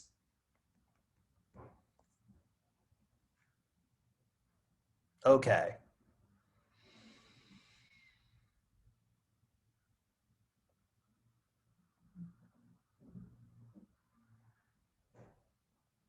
Now, we're going to take a look at the chart of accounts. This is where most people's eyes glaze over, right? So if you will go to page 5.11, right? This is where we start to dig into some of the line item things. Profit and loss statement, P&L. Here is where you can see again on the breakout on page 5.11, you have all of these same expenses are listed now in the profit and loss. So all of these budget items are consistent throughout. We focus on the same 9 categories, and we track all of these. The revenue up top, you can see the residential income, listing sales, referral, leasing, right? Commercial income. That gets you to your total GCI amount. And then you have your cost of sales, right? Commissions paid out, and then your expenses. So all of this is the same conversation, and it's just put into this profit and loss format. And you'll end up knowing exactly on a monthly basis whether or not you are paying to be a real estate agent, or if you are being paid to be a real estate agent. Or to put better, if you are paying to run your business, or if your business is actually generating profit for you. We don't want to have any months where we are actually paying to be in this business, right? So we need to have a minimum of income every month. This will draw your attention to that very, very fact, right? So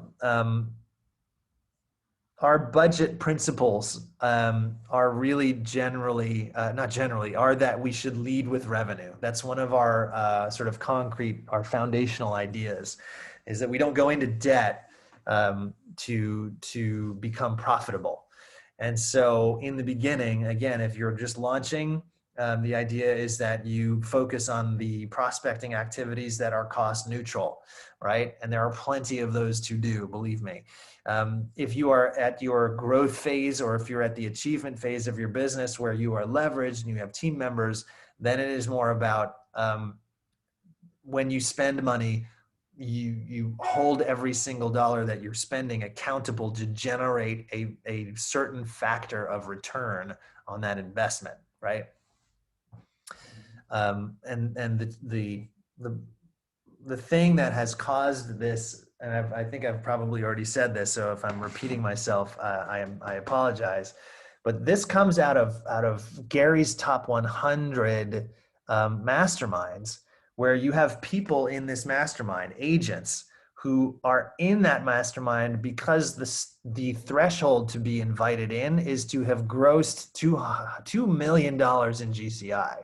Okay, so that's a pretty high bar to get invited into that group. And there were people in that group who were going backwards in terms of profit. They were actually losing money. Why? Because they had no grip on their expenses, and they had their cost of sales were wildly out of whack, right? They were paying their agents way too much money, the members of their team.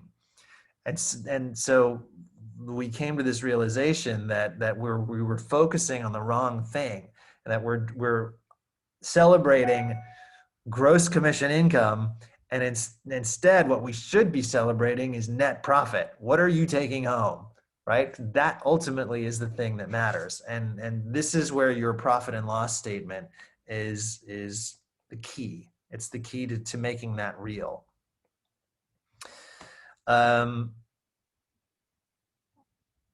What else can I tell you about our budget, our P&L here? This is, I would just say that make it a date.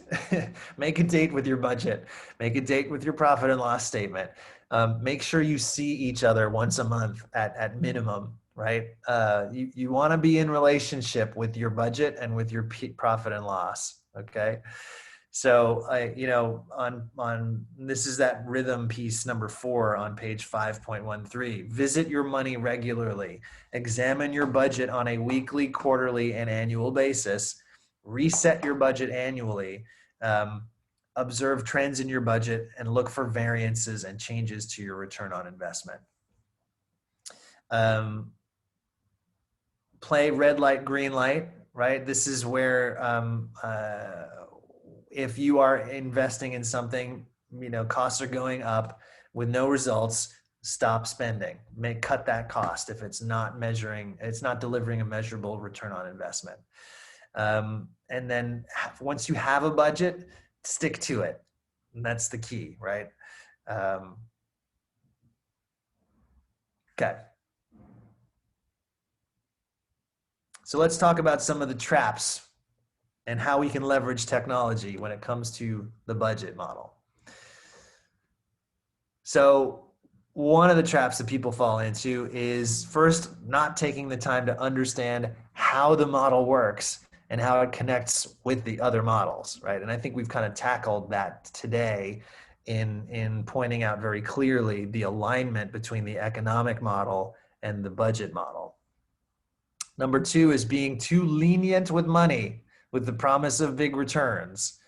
As an example, offering a big split, like this touches upon exactly what I was just talking about. When you bring an agent on your team, an out of whack split, thinking that person's going to generate massive future sales, right? Another big trap is hiring too many people too quickly, right? Don't do that. Being so focused on your gross commission income that you instead you lose focus on the return on the investment that you are making on your expenses. Run a strict 30-30-40 business or greater in terms of your net profit. Not accounting. Oh, this is interesting, right? So one of the mistakes that people make is actually not, if you are paying yourself a salary, that's not a line item on your budget. That needs, if you are paying yourself a salary, then you definitely, that's got to be part of your budget. And then being uncomfortable with budgeting in general, or holding oneself accountable to a budget. That is definitely a challenge, right? So how are we leveraging technology to help us with our budget?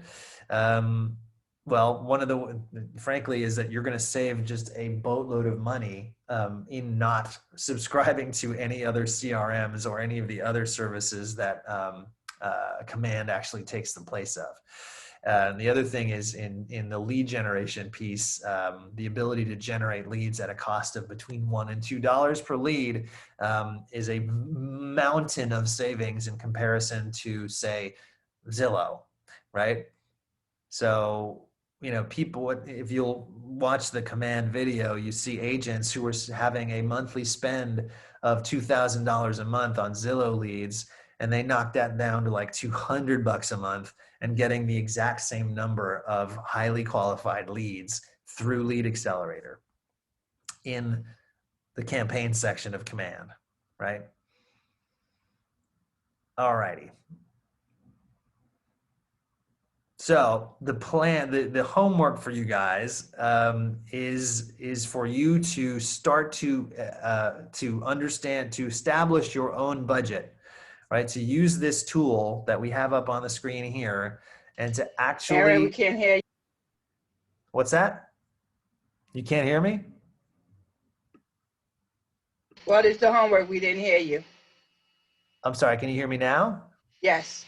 Oh, sorry about that. Have I been talking for a while and you haven't been able to hear me? No, you just where you left off is the homework. Okay. All right. Sorry.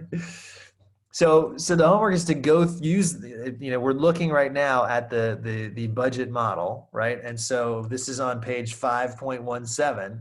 So here we're going to ask you to actually put your budget plan in. We're going to have you fill this out, and, you know, based on your projected income for your budget plan for 2021, what would your percentages be in terms of your dollar base, the dollar based on the percentages that you see here for your budget? So meaning, first you put in your GCI goal. This is from the economic model, right? As you'll see right at the top where it says underneath number 3, compared to an MREA budget, multiply the percentages of the percent GCI column with your GCI.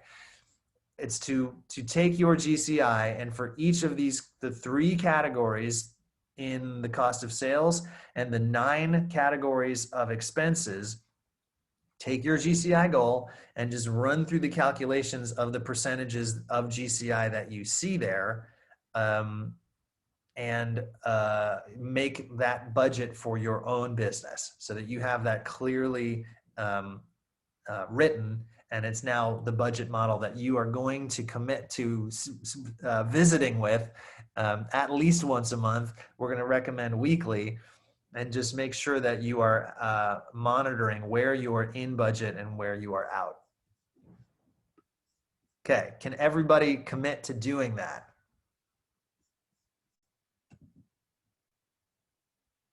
Yes. Good. Yes. Excellent. Now, there's also your profit and loss statement on page 5.19. So for you, every month going forward, again, this is the same series of 9 operating expenses and the top 3 cost of sales.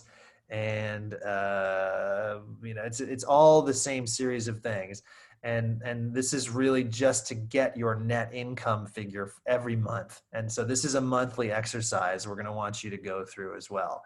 And so what I'd love for you is to put a date in your calendar that is an event, right? This is an appointment where it says, you know, have a date with my profit and loss, however you want to put it, is that you're going to set an appointment to actually go through this exercise. Even if you have made nothing, if you have earned nothing, and God forbid, in this past month, you're going to put a 0.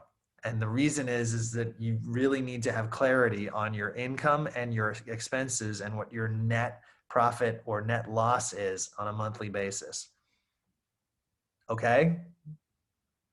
These are the habits that are going to really cement your ability to move from real estate agent to business owner. Okay. What are your ahas? This is the budget model, the P&L. It's percentages, it's numbers. It's maybe not your the thing that you gravitate towards, and yet it is absolutely essential to success? What are your ahas? I think by doing this, it just shows you're financially like accountable, and it will, what people see on the outside, like through our actions, it'll show, that we know what we're doing. One. This is the foundation of our business, and then everything else pretty much starts to flow because we're persistent with our budgeting and our, that's the backbone of the business. It's always the accounting part of it. Me being, like I have no idea how to, how to do all this. I'm learning it, but this is, this is really what we need to concentrate on to, I guess, determine how much you want to make every year, and how much, how to And get to those numbers. how much you want to keep. Yes, and how much you want to keep. Yeah, it's a big eye opener. Prior to coming to Keller Williams last year, I've never even thought about a budget. So slowly I've been implementing what I need to do to try to stay on a budget, create a budget, know my P&L, know my numbers. But 17 years in the business, I can tell you, I've never done a budget until I got to KW. So what y'all getting today, especially if you're just starting, is very valuable. And if you start now, you won't have struggles later. So I agree. I agree. the motto. 100%. The motto is there, just do it. Yeah. I think a big takeaway for me, Aaron, was, and everything that everyone else has said, including Karen, but the big one was for me was be accountable, not an accountant. I think with the accountability and the other tools that we have been discussing, and being held accountable to that, this is something that will take care of itself as long as we revisit it and we make a date to revisit it, and we know what to expect because we've already molded it out in clay, so to speak. Yeah, the way, and it's something as subtle as how we talk about it, the language that we use, right? Because listen, what we're talking about is money, right? And all of us have differing relationships with money, right? Some, all of us have a different kind of relationship with, in our comfort in talking about money. But what Gary Keller says is that he visits with his money once a week. And just the subtle shift in that language, like I'm visiting my money, is like sort of just automatically kind of shifts that dynamic of like, oh, I gotta go look at my budget, right? No, you are visiting with your money. And it's okay to have a glass of wine when you're visiting somebody. That's just my personal take on it, just to make things a little easier. So I love that, Grant. I appreciate that. You don't need to be an accountant, but you do need to be accountable. Visit with your money, and that this is the foundational piece that will set you up for long-term financial stability, health, literacy. It's financial literacy that we're talking about here, and it's important. So. All right. Any other ahas from the budget model before we move on to the organizational model?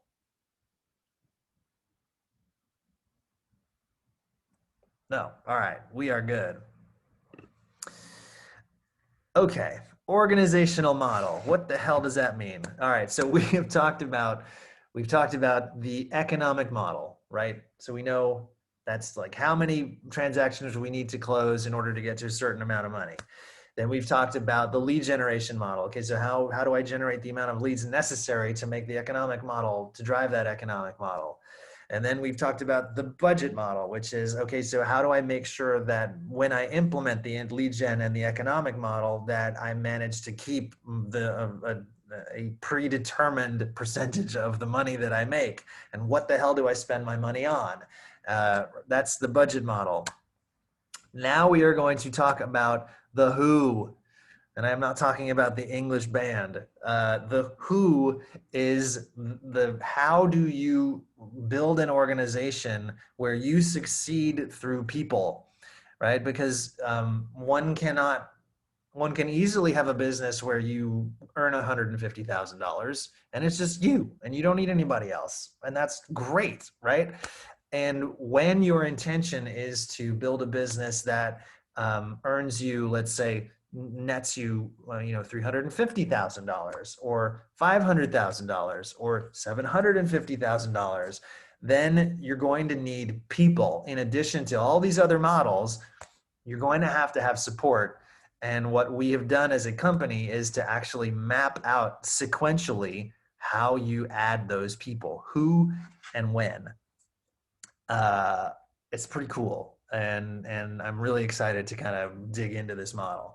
So this is the fourth model. Again, this is based on highly successful real estate teams who were successful in terms of who they hired, what they did, and what tasks and when. And this is the third leg of that triangle of the three L's, right? We've talked about leads. We've talked about listings. Now, this is where leverage starts to come in. And when we use the word leverage, it's not like, debt, it's not the term leverage in the financial world sense.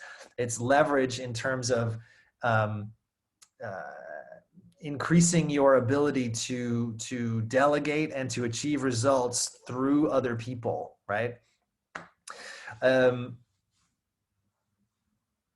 organizational model is the path to business ownership, and in addition provides an exit strategy. And so, some of you who may be newer to the business may not be necessarily thinking, well, how am I getting out of this business? And yet it's something that we can start to think about from the very beginning. And when we say exit strategy, it's not, well, do I quit? Do I leave? It's actually, how do I build a business that exists beyond my being directly involved in it?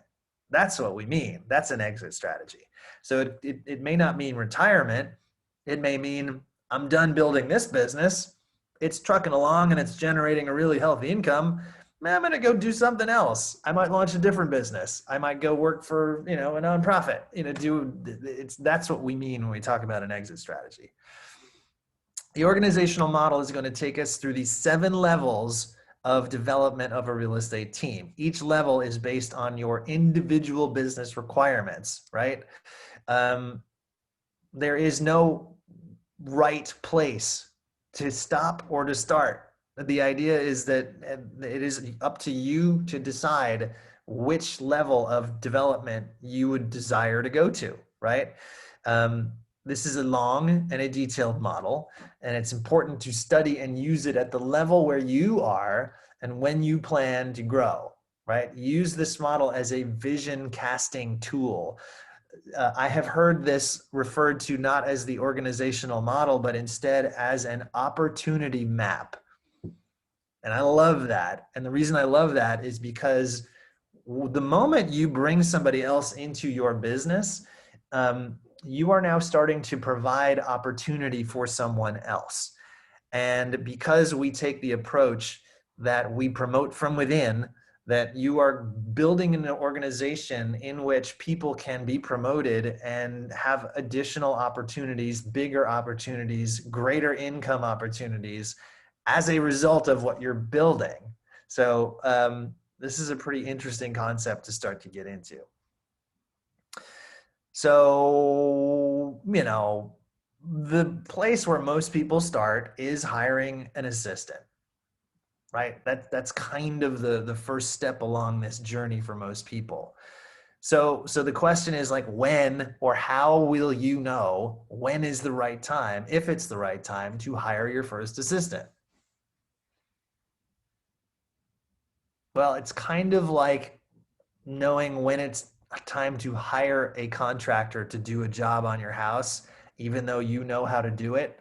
right? If you know how to hang sheetrock, you could do it yourself, but there'll come a moment in time where it's better to have somebody else come do it and just pay them, right? We could easily do most of that work ourselves that needs to be done, but at a certain point in our lives, we realize that our time could be better spent on other things. And this is a question of your how the rate at which you are being paid on a per hour basis, right? So we have this, there's another exercise I could take you guys through. We don't have time today. But it's essentially pointing out that you know, for every real estate transaction, it takes about 50 hours of work, right? 20 hours of that work is admin work. And so when you break off that admin work and you take what is your average commission, your rate per hour skyrockets, right? Because you're breaking off the work that's maybe 15 to 20 hour, $20 an hour work to an admin, but that allows you to focus on the client facing activities, and your hourly rate should be somewhere around $250 to $300 an hour, right? That's really what we're talking about here. So in other words, if you don't have an assistant, you are the assistant. That's another way of putting this, right? The truth is that there is no job that is too small to be subcontracted. That's the straight from Gary Keller, and I love that. At the beginning of your business, right? You are the lead generator, the showing agent, the selling agent. You are the bookkeeper, the runner, the call coordinator, right? You're literally like hanging wallpaper and doing the dishes. Bringing in leverage as soon as you can to take the administrative side off of your plate is really the key to doing that. And most of the time we recommend it at the moment where you cap, because the moment that you're starting to realize 100% of your income, we encourage people to take that windfall, reinvest it in their business in the form of a salary for a part-time or a full-time admin. And that's really kind of the genius behind the capped commission structure at KW. But let's dig into this. Okay, don't be afraid. Don't be afraid. This is the 7th level, okay? So nobody's saying that you have to build this, okay? But what we are saying is that if you want to build this, there is a pathway for you to build this, okay?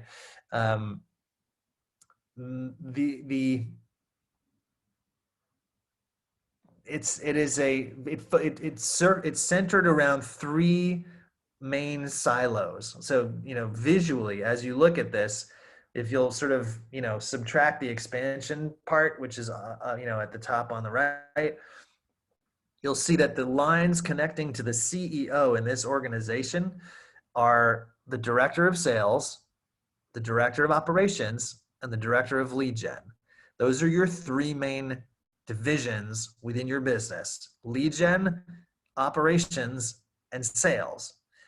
And so what we're talking about is building an organization where you have 3 key hires that you make in your lifetime in this business. And then those 3 key people, because they're leaders, they hire everybody else for you, and they build out these 3 divisions. And you eventually get to then replace yourself with this CEO position that we see in this diagram. So that's where, this is the destination. Nobody's telling you have to go here. We're just going to show you the path, and you can decide to stop at any point along the journey, including being a sole practitioner. That's 100% okay, right?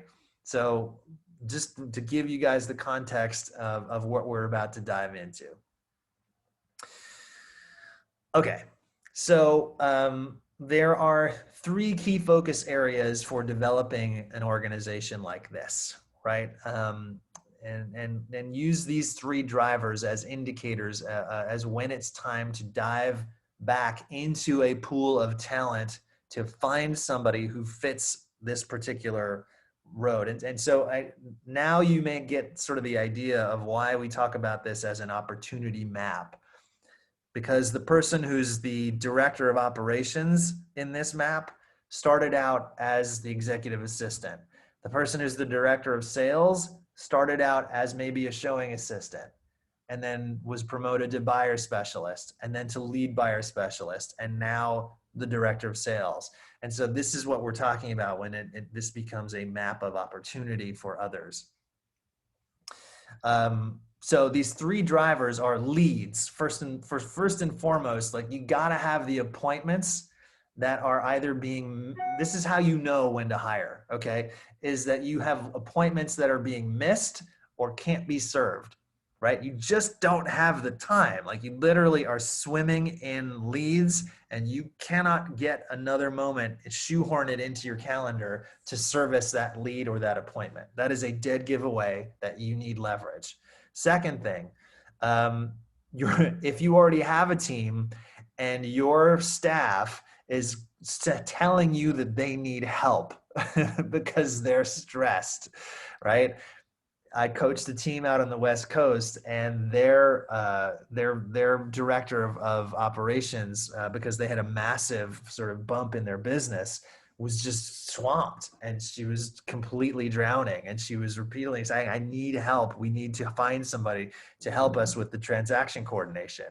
So that's the second dead giveaway: is that your staff that you already have are coming to you and saying, "We need help." The third thing is the market, right? And so if there's an opportunity that you are missing out on because you don't have the leverage needed to take advantage of it. So one thing to very, very, very clearly say is that you cannot hire your way to growth. And this is a classic error that a lot of real estate professionals make, is they think that the way to a higher GCI number is to just add agents to their team. Like, okay, well, I'm at 150, let's say I'm at, 10 million in production, and, I want to get to 12. And so I'm just going to go hire an agent who does 2 million in production. That is a huge mistake. Do not do that. It needs to be driven by the number of leads that you have, and that you need talent in order to capitalize on opportunities that you're missing out on. People tend to hire out of pain. This model actually prevents people from getting to that point. And what that means is that most of us aren't thinking daily about who I need to be in relationship with, so that 6 months from now, a year from now, when I need a lead buyer agent, I have 5 candidates that I can make a choice from. Like, we just don't think that way. And so what we end up happening is that we build our businesses and we get to the point where literally the wheels start falling off the bus, and we're like, now I am in a moment of pain. I need a body. I just need somebody, anybody. Can you come over here and do this, right? And that's like 7 times out of 10, it is how people hire. They hire out of pain, and they don't have a model or a system to take people through when they're hiring them. When you have this model that we're going to walk you through, it actually keeps people from getting to that point, because it causes us to start to think about this ahead of time and to be able to project and to say, okay, a year from now, based on the numbers, I actually know that I'm going to need this. I'm going to need a lead generator, or I'm going to need a transaction coordinator to add to my executive assistant, because I see, based on the economic model and the budget model, that I have the money to spend on it, because I know at 12% of my gross commission income, I actually have $150,000 to spend on budget. And I have an admin that I pay 80 grand. So I've got room to spend, and I know I'm going to close 150 transactions. So,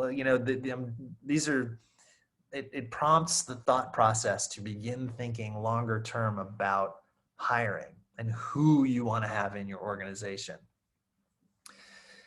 So there is a whole series of courses that we teach, that I teach, that I love teaching, called Career Visioning.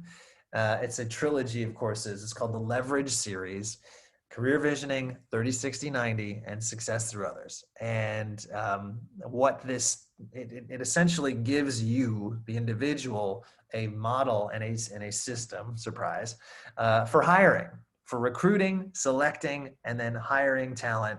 And then once you hire that person, a really solid accountability plan for 30, 60, and 90 days, so that you have every chance when you hire somebody of getting them launched and into self-sufficiency within 90 days, or deciding that you may have made a bad hire within 30 days and then cutting the cord with that person. So that's, again, as you're thinking about growing a team, or if you've already started to grow a team, if you haven't taken Career Visioning in 30, 60, 90 multiple times, I cannot emphasize what a gift that class is. That's that. So there are three different kinds of talent. So what we talk about when we're talking about the who is these different kinds of what we want to engage people in your organization who are talent. And when we define talent, it means someone who is going to push you more than you are pushing them, right? Talented people do not put things back on your plate that have been handed to them. Talented people speak the language of achievement. Talented people are actually going to give you a slight feeling of discomfort, but it's the good kind of discomfort, because they're actually showing up every day saying, okay, what you got for me? What's next? Let's go, right? That's the good kind of discomfort. If you have the other kind, it's when, that person is showing up 45 minutes to an hour late every day. They're putting things back on your plate. And then you get this other kind of unpleasant, fairly nauseous feeling like I've hired somebody who really isn't going to do the job. And that is unfortunately a lot of the time what happens. So there are three kinds of talent when we talk about talent. There is potential talent, there is emerging talent, and then there is proven talent. And the only difference between these three is what it's going to cost you, right? So potential talent is somebody who's just out of school, maybe just came out of real estate school. They may be inexperienced, but they have skills, natural behaviors that fit the role, and they have a high degree of motivation for the job. So this is going to be your lowest cost option. The next level is potential talent, right? This is someone who, emerging talent, excuse me. This person actually has all three of those things that the potential talent has, but they also have a proven track record. So they've been in real estate, maybe not for 15 years, but a couple of years. They've demonstrated that they can actually close transactions, or that they can, they've served in the role of, let's say, an administrative assistant successfully, right? Then you have proven talent, right? This is somebody with all of the above and also a very long track record of success, right? So that's going to cost you the most, right? And so it's really just a question of, ultimately what you want to do is get that either emerging talent or sort of late stage potential talent, because it will cost you less and you really have the opportunity to help that person to grow through your organization. Okay. What are the ways that a bad hire could cost you and your business?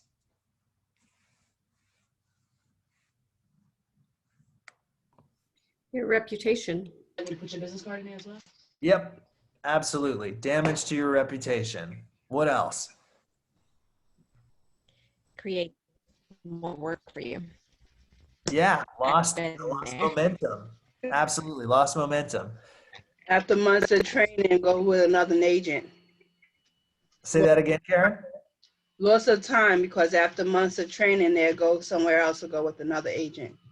Right. Okay. Right. You lost the cost to recruit and to train that person, right? Out the window. How about lawsuits? Just taking it to the like the ultimate. If you hire somebody who's really like unethical, you could have a lawsuit on your hands. If you run a team and you bring in somebody who's a bad hire, you can damage the morale and the culture of your existing team members. And you could actually, even if you don't nip that in the bud quickly, you could actually cause some of your existing team members to leave, right? And those could be good people who don't want to be around somebody who's not talented, right? So lots of, the figure that we attach to a bad hire is that it's essentially 3 times the amount that you would end up having paid that person in salary or split. So pay attention to the hiring process, right? Before you hire anybody, explore other leverage options, meaning have you fully leveraged systems? Have you fully leveraged technology, right? Do you have every tool possible helping you to do this thing before you get to the place where you say, okay, I need a person? Second, attend the leverage series that we just talked about. Third, always be lead generating for talent. And this is a subtle mind shift when you start to get to this point of growing an organization rather than being a sole practitioner, is that you just have to incorporate in your lead generation time a smaller chunk of time, where you shift from prospecting and marketing for buyers and sellers to prospecting and marketing for executive assistants, buyer's agents, transaction coordinators. It becomes a talent lead generation moment. And at a certain point in the evolution of a team, for the rainmaker, that actually starts to become the majority of what they focus on. Because in this organization that you're looking at, this 7th level model, the CEO is not meeting with buyers and sellers. They're not doing anything remotely tied to the nuts and bolts of the business. They are leading the director of lead gen, the director of ops, and the director of sales. And their responsibility is to be continuously searching for talent for this team, right? They're not calling buyers and sellers. They got people to do that for them. That's what the lead gen division is for. Okay. Consult the budget model, right? Know exactly what you can afford to spend in terms of salary and cost of sale. Understand the cost of a bad hire, and then have a written job description for the role, and let your new hire do what you hired them to do, right? And again, one of the beauties of the career visioning class is that we have already pre-written all of the job descriptions for all the roles that you see here. And so you don't have to reinvent anything. We've also constructed a behavioral study called the KPA, Keller Personality Assessment. And we have studied the people who excel in each of these roles. And so you can give your candidates the KPA and then find people who behaviorally, naturally will succeed in the role, right? So there's this whole like system underpinning the process that we're about to take you through. Okay, so where do we begin?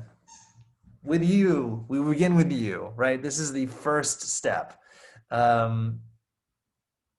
You as a solo agent. This stage is about you mastering your personal productivity, lead generation, presentations to buyers, showing buyers, writing and negotiating contracts, coordinating sales to closing, and managing your money, right? You're doing everything. Many coaches believe that 35 to 45 units annually is where people earn the right to add leverage. I'm going to tell you that that's in markets on lock boxes. So if it's because you can handle a larger amount of listings when they're on lock boxes than if you're in an accompanied showing environment. And so, like for example, in Boston, this number was closer to between 24 and 36. right? Because if you're having to show the property personally every time, that's a huge time suck. So I will say that that will depend on the dynamic in your market. Okay. Second level, you're going to make your first hire, right? And so again, this is somewhere between, I would say 24 and 36 transactions. You're going to bring an administrative assistant, either part-time or full-time, into your world. This is your first hire. And this is a person that you need to take a very principled stand on in hiring, because this person has the option of, has the capacity to become your director of operations 5 or 6 years from now when you've built a 7th level team, if that's what you want to do, right? So this moment arrives when you are doing all that you can do, and you have the leads and the appointments to cover the expenses of hiring an administrative assistant to help you with productivity. This person can be virtual, doesn't have to be here, but it does need to be somebody to help you with the administrative stuff. This person takes all of the non-dollar productive activities off of your plate. When you read the job description that we've generated for what this person does, it is it's literally like everything that we would choose not to do anymore, like all of a sudden goes off your plate. Building all of your systems, making sure that your database is maintained and, well, first of all, built and maintained, managing all of the 36 and 19 touch programs and making sure those are going out, marketing, communicating with your buyers and sellers from contract to close, doing the contract to close work, like all it's a huge piece that the admin takes off of your plate. Doing all your MLS entry, right? Command, opportunities, like all of that, the admin takes care of. Any questions on the admin piece? Okay, so the next step is that, and this is, Gary Keller says that this is again a place where people tend to sort of shortcut the model and go directly to an agent. And he really does recommend that you go too deep in the administrative side before you hire any kind of person who's going to start to cost you cost of sales. And so what he recommends is that you're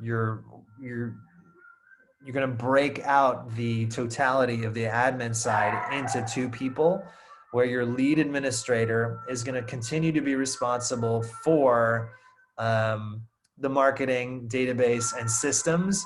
And then you're going to bring in a transaction coordinator just to handle the contract to close stuff. Because at this point, you're running a business that's maybe closing 40, 45 transactions a year, right? Maybe 50. So you're now, but here's the key piece is I want you to pay attention to the chain of command that you're seeing here.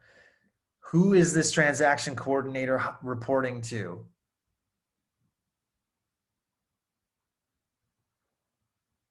The lead admin. It's not you. And guess who hired this transaction coordinator? The lead admin, not you, right? So here you're already starting to succeed through other people because you have provided the environment and the training to this lead admin to empower them into a leadership role such that they're going to now build out your administrative division for you. And that's a key thing to understand.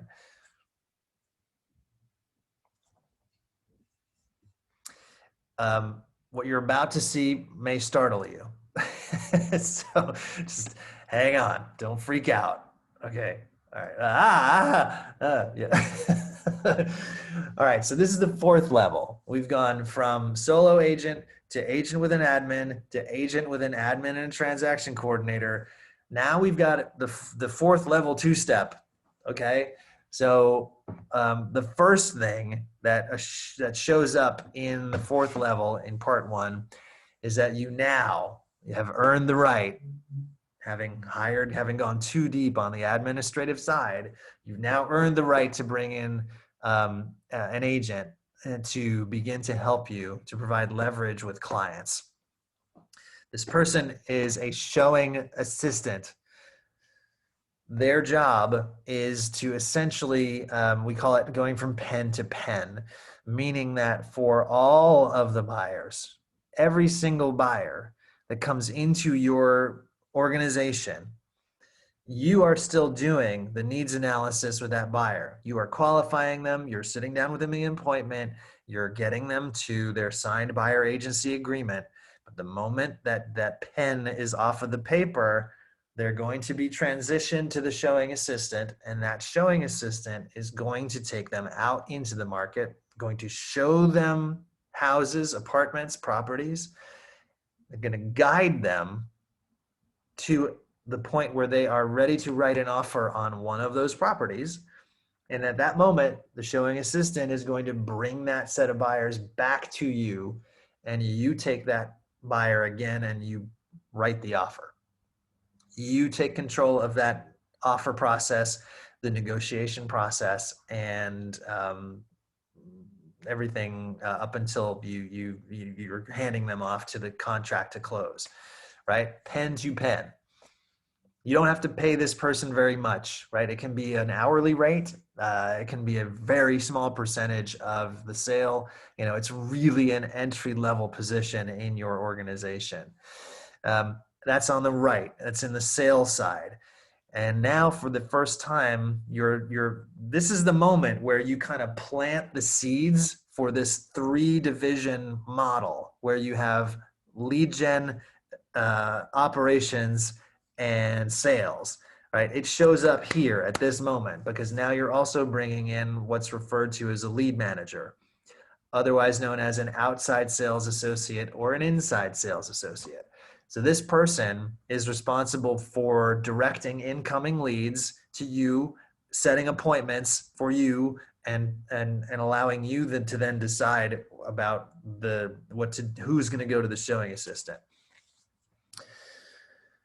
So this kind of a structure, you can very easily be doing 80 transactions a year, right? So you can run fairly lean and establish and execute a high unit count with just this kind of a team.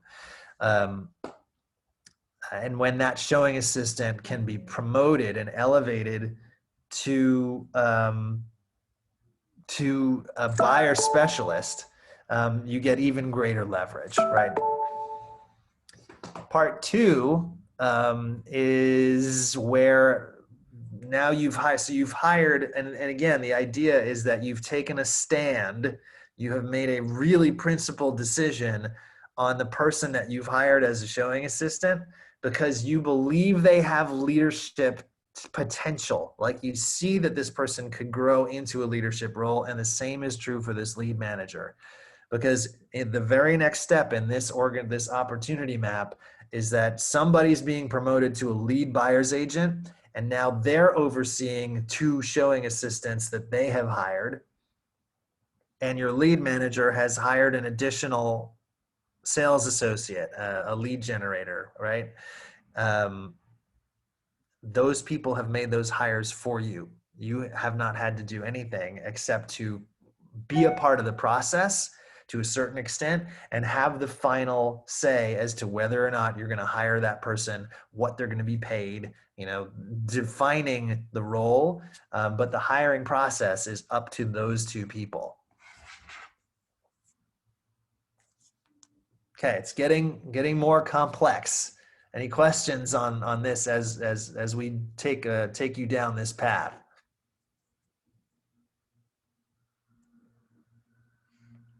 No? We're good? Okay, we're going to keep going.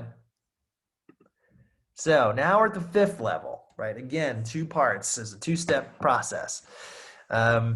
From here, the part 1 it's more sort of, if I had to say that it's more sort of a change in title, right? It's just you're shifting titles around. You now have a director of operations instead of a what was formerly referred to as a lead admin.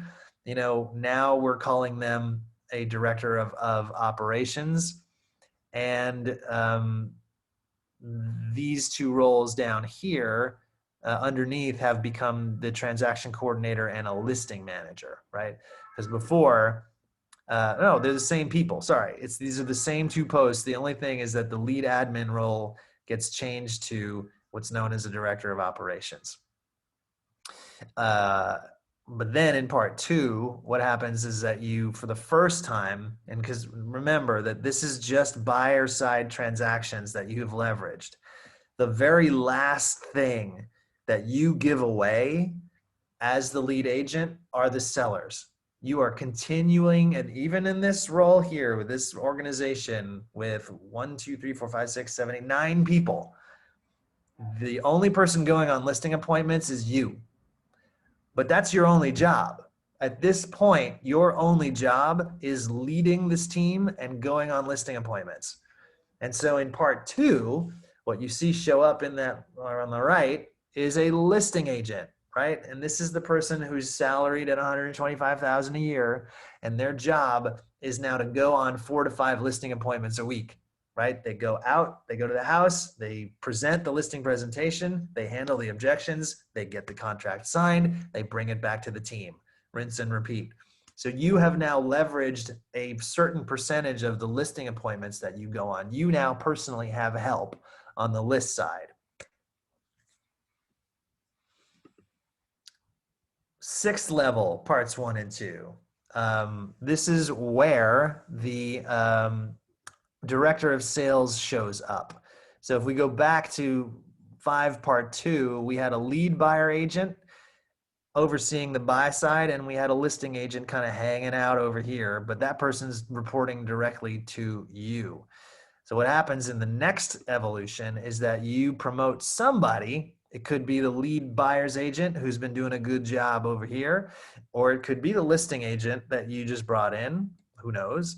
But that person is going to become the director of sales, and the list side gets folded in underneath the director of sales. So you've got a director overseeing the buyer's agent who oversees the showing assistants, and you've got the director of sales also overseeing the listing agent.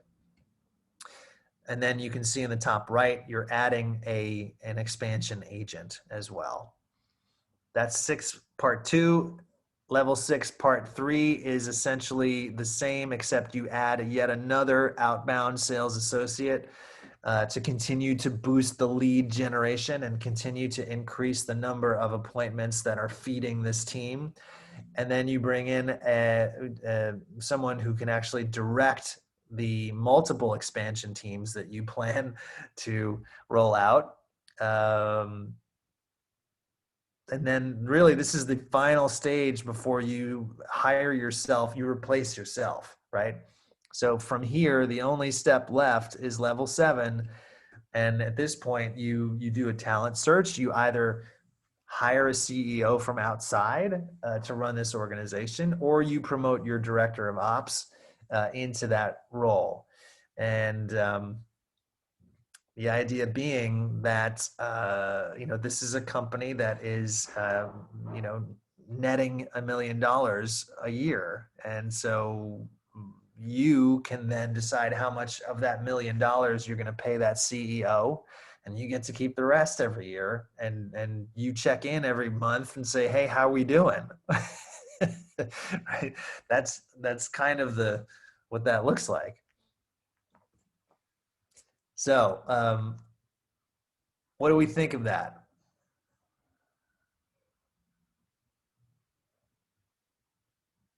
Have I put everyone to sleep? I think everyone's napping. No, I'm still here.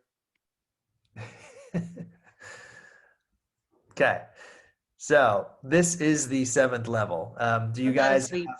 What do you think? Talk to me. No, it's very interesting. Not everyone can get to that 7th level. Maybe we have too many businesses this size, unless someone goes further up. But I was wondering, didn't Gary Keller leave the CEO position recently? So so what? Yes, he has formed a holding company called KWX, and he brought in a. So Josh Team is essentially taking Gary's place. He brought in someone else to act as the person kind of managing, I think, all of the holding companies.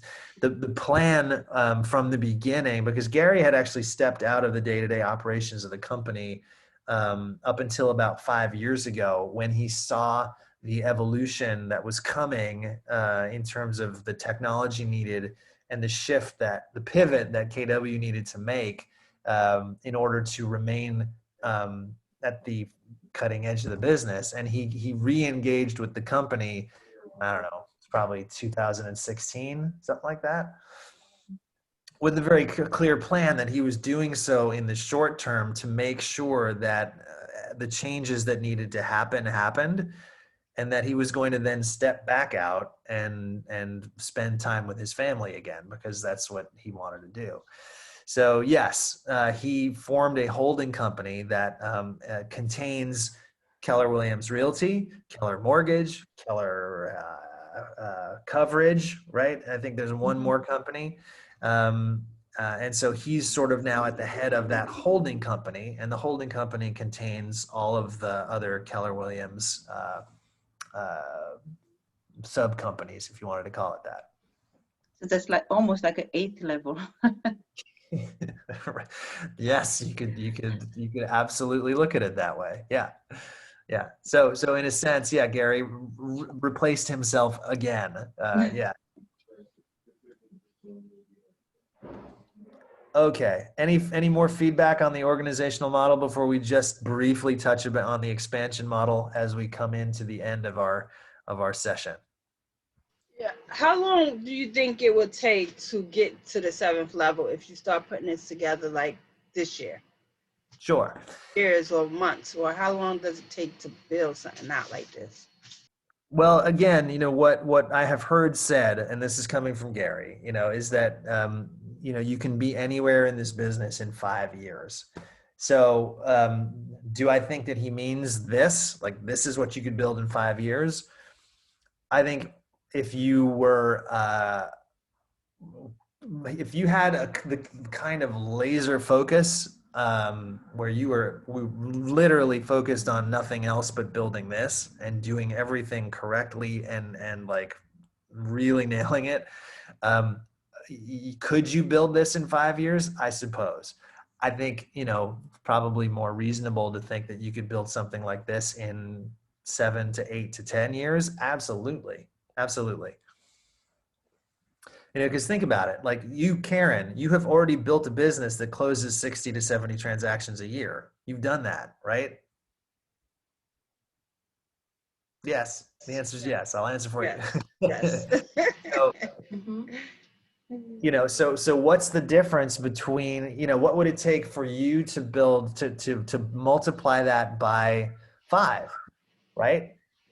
That's really what we're talking about. We're talking about the difference between a business that closed 60 transactions and a business that closes 300 transactions. It So, takes, like this said, a transaction coordinator, a director of operations, a director of sales, a few buyer agents, director of lead generation, a few in-house and out-house sales associates. right. Time to build, and the right talent, finding the right talent. Exactly.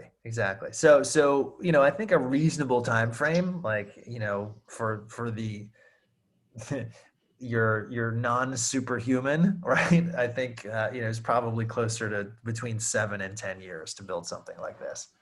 Okay, thank you. Awesome. All right. So let's just briefly touch upon the expansion model, right? Because it exists almost separately from the organizational model. And the idea is that once you have built this or something close to this, like you don't have to have replaced yourself to get to expansion. Like you can go back to this, right? Where, part 2 of level 6, where you're still directly engaged in the business, you have a director of expansion, or just one expansion. But the idea is that you have this powerful hub. You've got an administrative support team that can very easily adapt to you launching what's essentially just a replication of your brand and your systems and your standards in another market. And the idea is that you find anywhere there's another Keller Williams location, you speak with the team leader in that location and say, I am interested in launching an expansion team in your market center. Do you have an agent who you know might be interested in starting to receive leads from my team? And they'll go find you somebody, and you take them through the career visioning process, and you decide whether or not they're going to be a good fit. And then you start to pump leads into that market. And so you have to figure out a lever, some kind of a method of driving leads into that market. If you use something like Boomtown, you buy leads from Zillow, like whatever it is, that's the first step, because you have to have, that's the value that you're going to be able to present to the agent who's going to now start working as part of your brand and your expansion team member in that market, because they're going to split their commissions with you. So the idea is that they pay company dollar to the local market center, right? And so it's a win for that local market center, because you're taking an agent who may not have been particularly productive, and all of a sudden they're getting fed leads and they're starting to close transactions. So it's a win for that market center. And then you're splitting the revenue, maybe 50-50, so that you're real, let's say that agent is earning, 200,000 in GCI, you're getting half of that, right? And so you have another $100,000 in revenue coming in from this expansion node. And then you can just replicate that in 2, 3, 4, 5 different markets. And now you have another $500,000 in revenue coming in GCI. And it's all just by turning on a lead source to another agent in a market that is distant enough from where you happen to be. Would you do that in another state or just in another, in New Jersey? You can absolutely do it in another state. There's a lot of people who have expanded. There's a guy named Gubernick. What's his first name? Steve Gubernick? No. Oh God, he was in Mega Camp. He was in one of the sessions on Mega Camp. Anyway, his last name is Gubernick, Gubernik, and he's got teams in Arizona, in like Florida, Colorado. I think he has a fairly well documented approach to deciding on which markets and doing research about where he would place expansion teams. So yes, you can, you start local. I would say your first move should probably be somewhere within New Jersey, so that it's kind of a familiar territory. But then once you've set your first one up within the state, that you could comfortably start to expand anywhere in the country.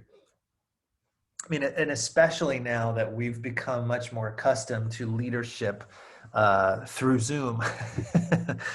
Do you know what I mean? Like it is a very different world than it was before March of this year in terms of the opportunities to find talent anywhere. And if your value proposition is strong enough, that person will come work with you.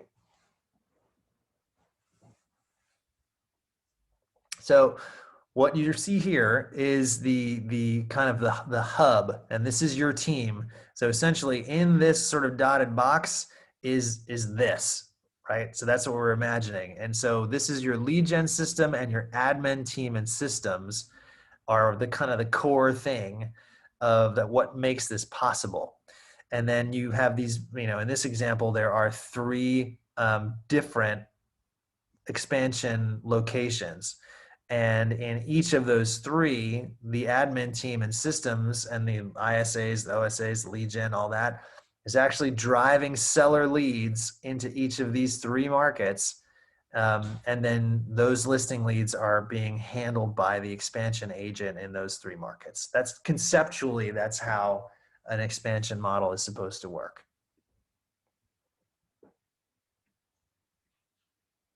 And you, as the owner of the expansion team, again, you're realizing 50% of that gross commission income, but there's no additional expense because it's all you already have. You've built the machine, you've got the admin support, you've got the lead gen. Like, all you're doing is just adding a different market where you're sending, and you've also got all of the systems, right? So one of the main values to the agent, who's the expansion agent, is that they don't have to worry about anything.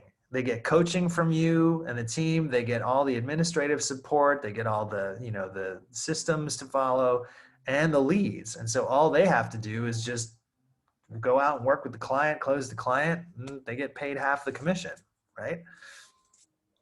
So what are our ahas? What have we taken from all this? These are some conceptually big ideas. So I want to hear what your thoughts are.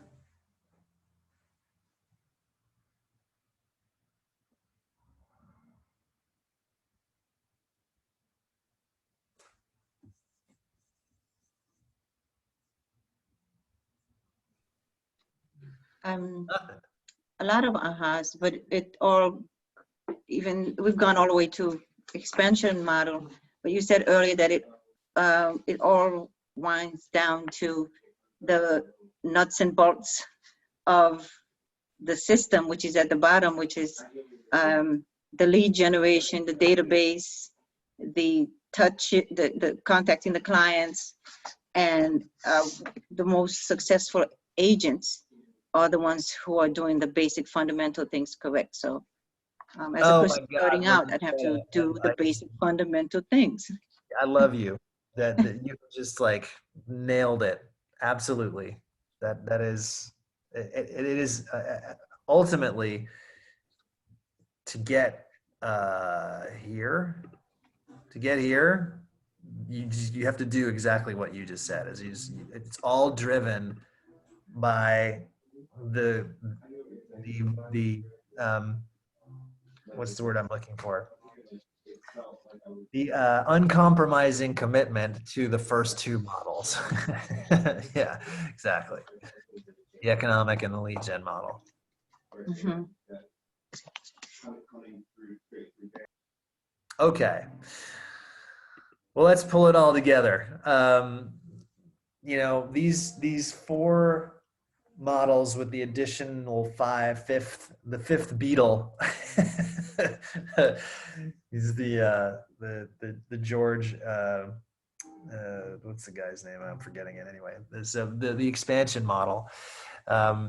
They are all completely interrelated. One, kind of feeds into the next, and they all create this sort of symbiotic world that ultimately, when you stick to these models, will provide the pathways, the foundation. It's really the template to creating the business that you want to build. And it's up to you guys to choose to what length you want to take it, right? And so now that you have this knowledge, now that you are armed with these models, we stand here ready as your leadership team to support you in every way possible. Bringing career visioning to the market center, making sure you have the opportunity to be committed to your lead generation goals. Everything about the environment at the market center is designed to support you in pursuing this. So we are here to be leaned on and to support you. But as Maria Greta said it so well, it all begins with you committing to the lead generation model and to the economic model, and to making sure that you are driving the number of leads into your business such that you can have the appointments necessary to get you the contracts necessary and the closings required to generate the revenue that you desire. So Any final parting thoughts from you guys? Ahas, revelations? And I understand that we may be tired. it's now 3:30, and you've had 2 full days of business planning. But you now have in your hands, you now have your business plan for 2021. So you have this all documented. Don't let this document go sit in a drawer somewhere. Plug these numbers into Command. Sit down with Patricia and go through the GCI goal setting exercise so that this information is in Command. Get your database into Command. Begin launching smart plans. Automate this process as much as possible. And work your phones. Just have a system to call everyone in your sphere of influence once every 3 months. That's it. That's what you got to do. So this has been an absolute joy. I love Business Planning Clinic. I do hope that you all have enjoyed it as much as I have. And, let's do this again soon. Okay. All right. Appreciate it. You guys have Thank an you so much, Aaron. my pleasure. Thank you. Thank you. Have an amazing day, guys. Okay. Thank you everyone for coming. The recordings will be available as early as tomorrow. So if you missed anything from yesterday or today, the recordings will have a YouTube link and they will be on the Facebook, on the internet, everywhere where you get your good stuff. So, and Thank you, make it to Asian Giancarlo. finances. Thanks, Well, on Monday. Giancarlos. Thank Thank you. you. Bye. Bye guys.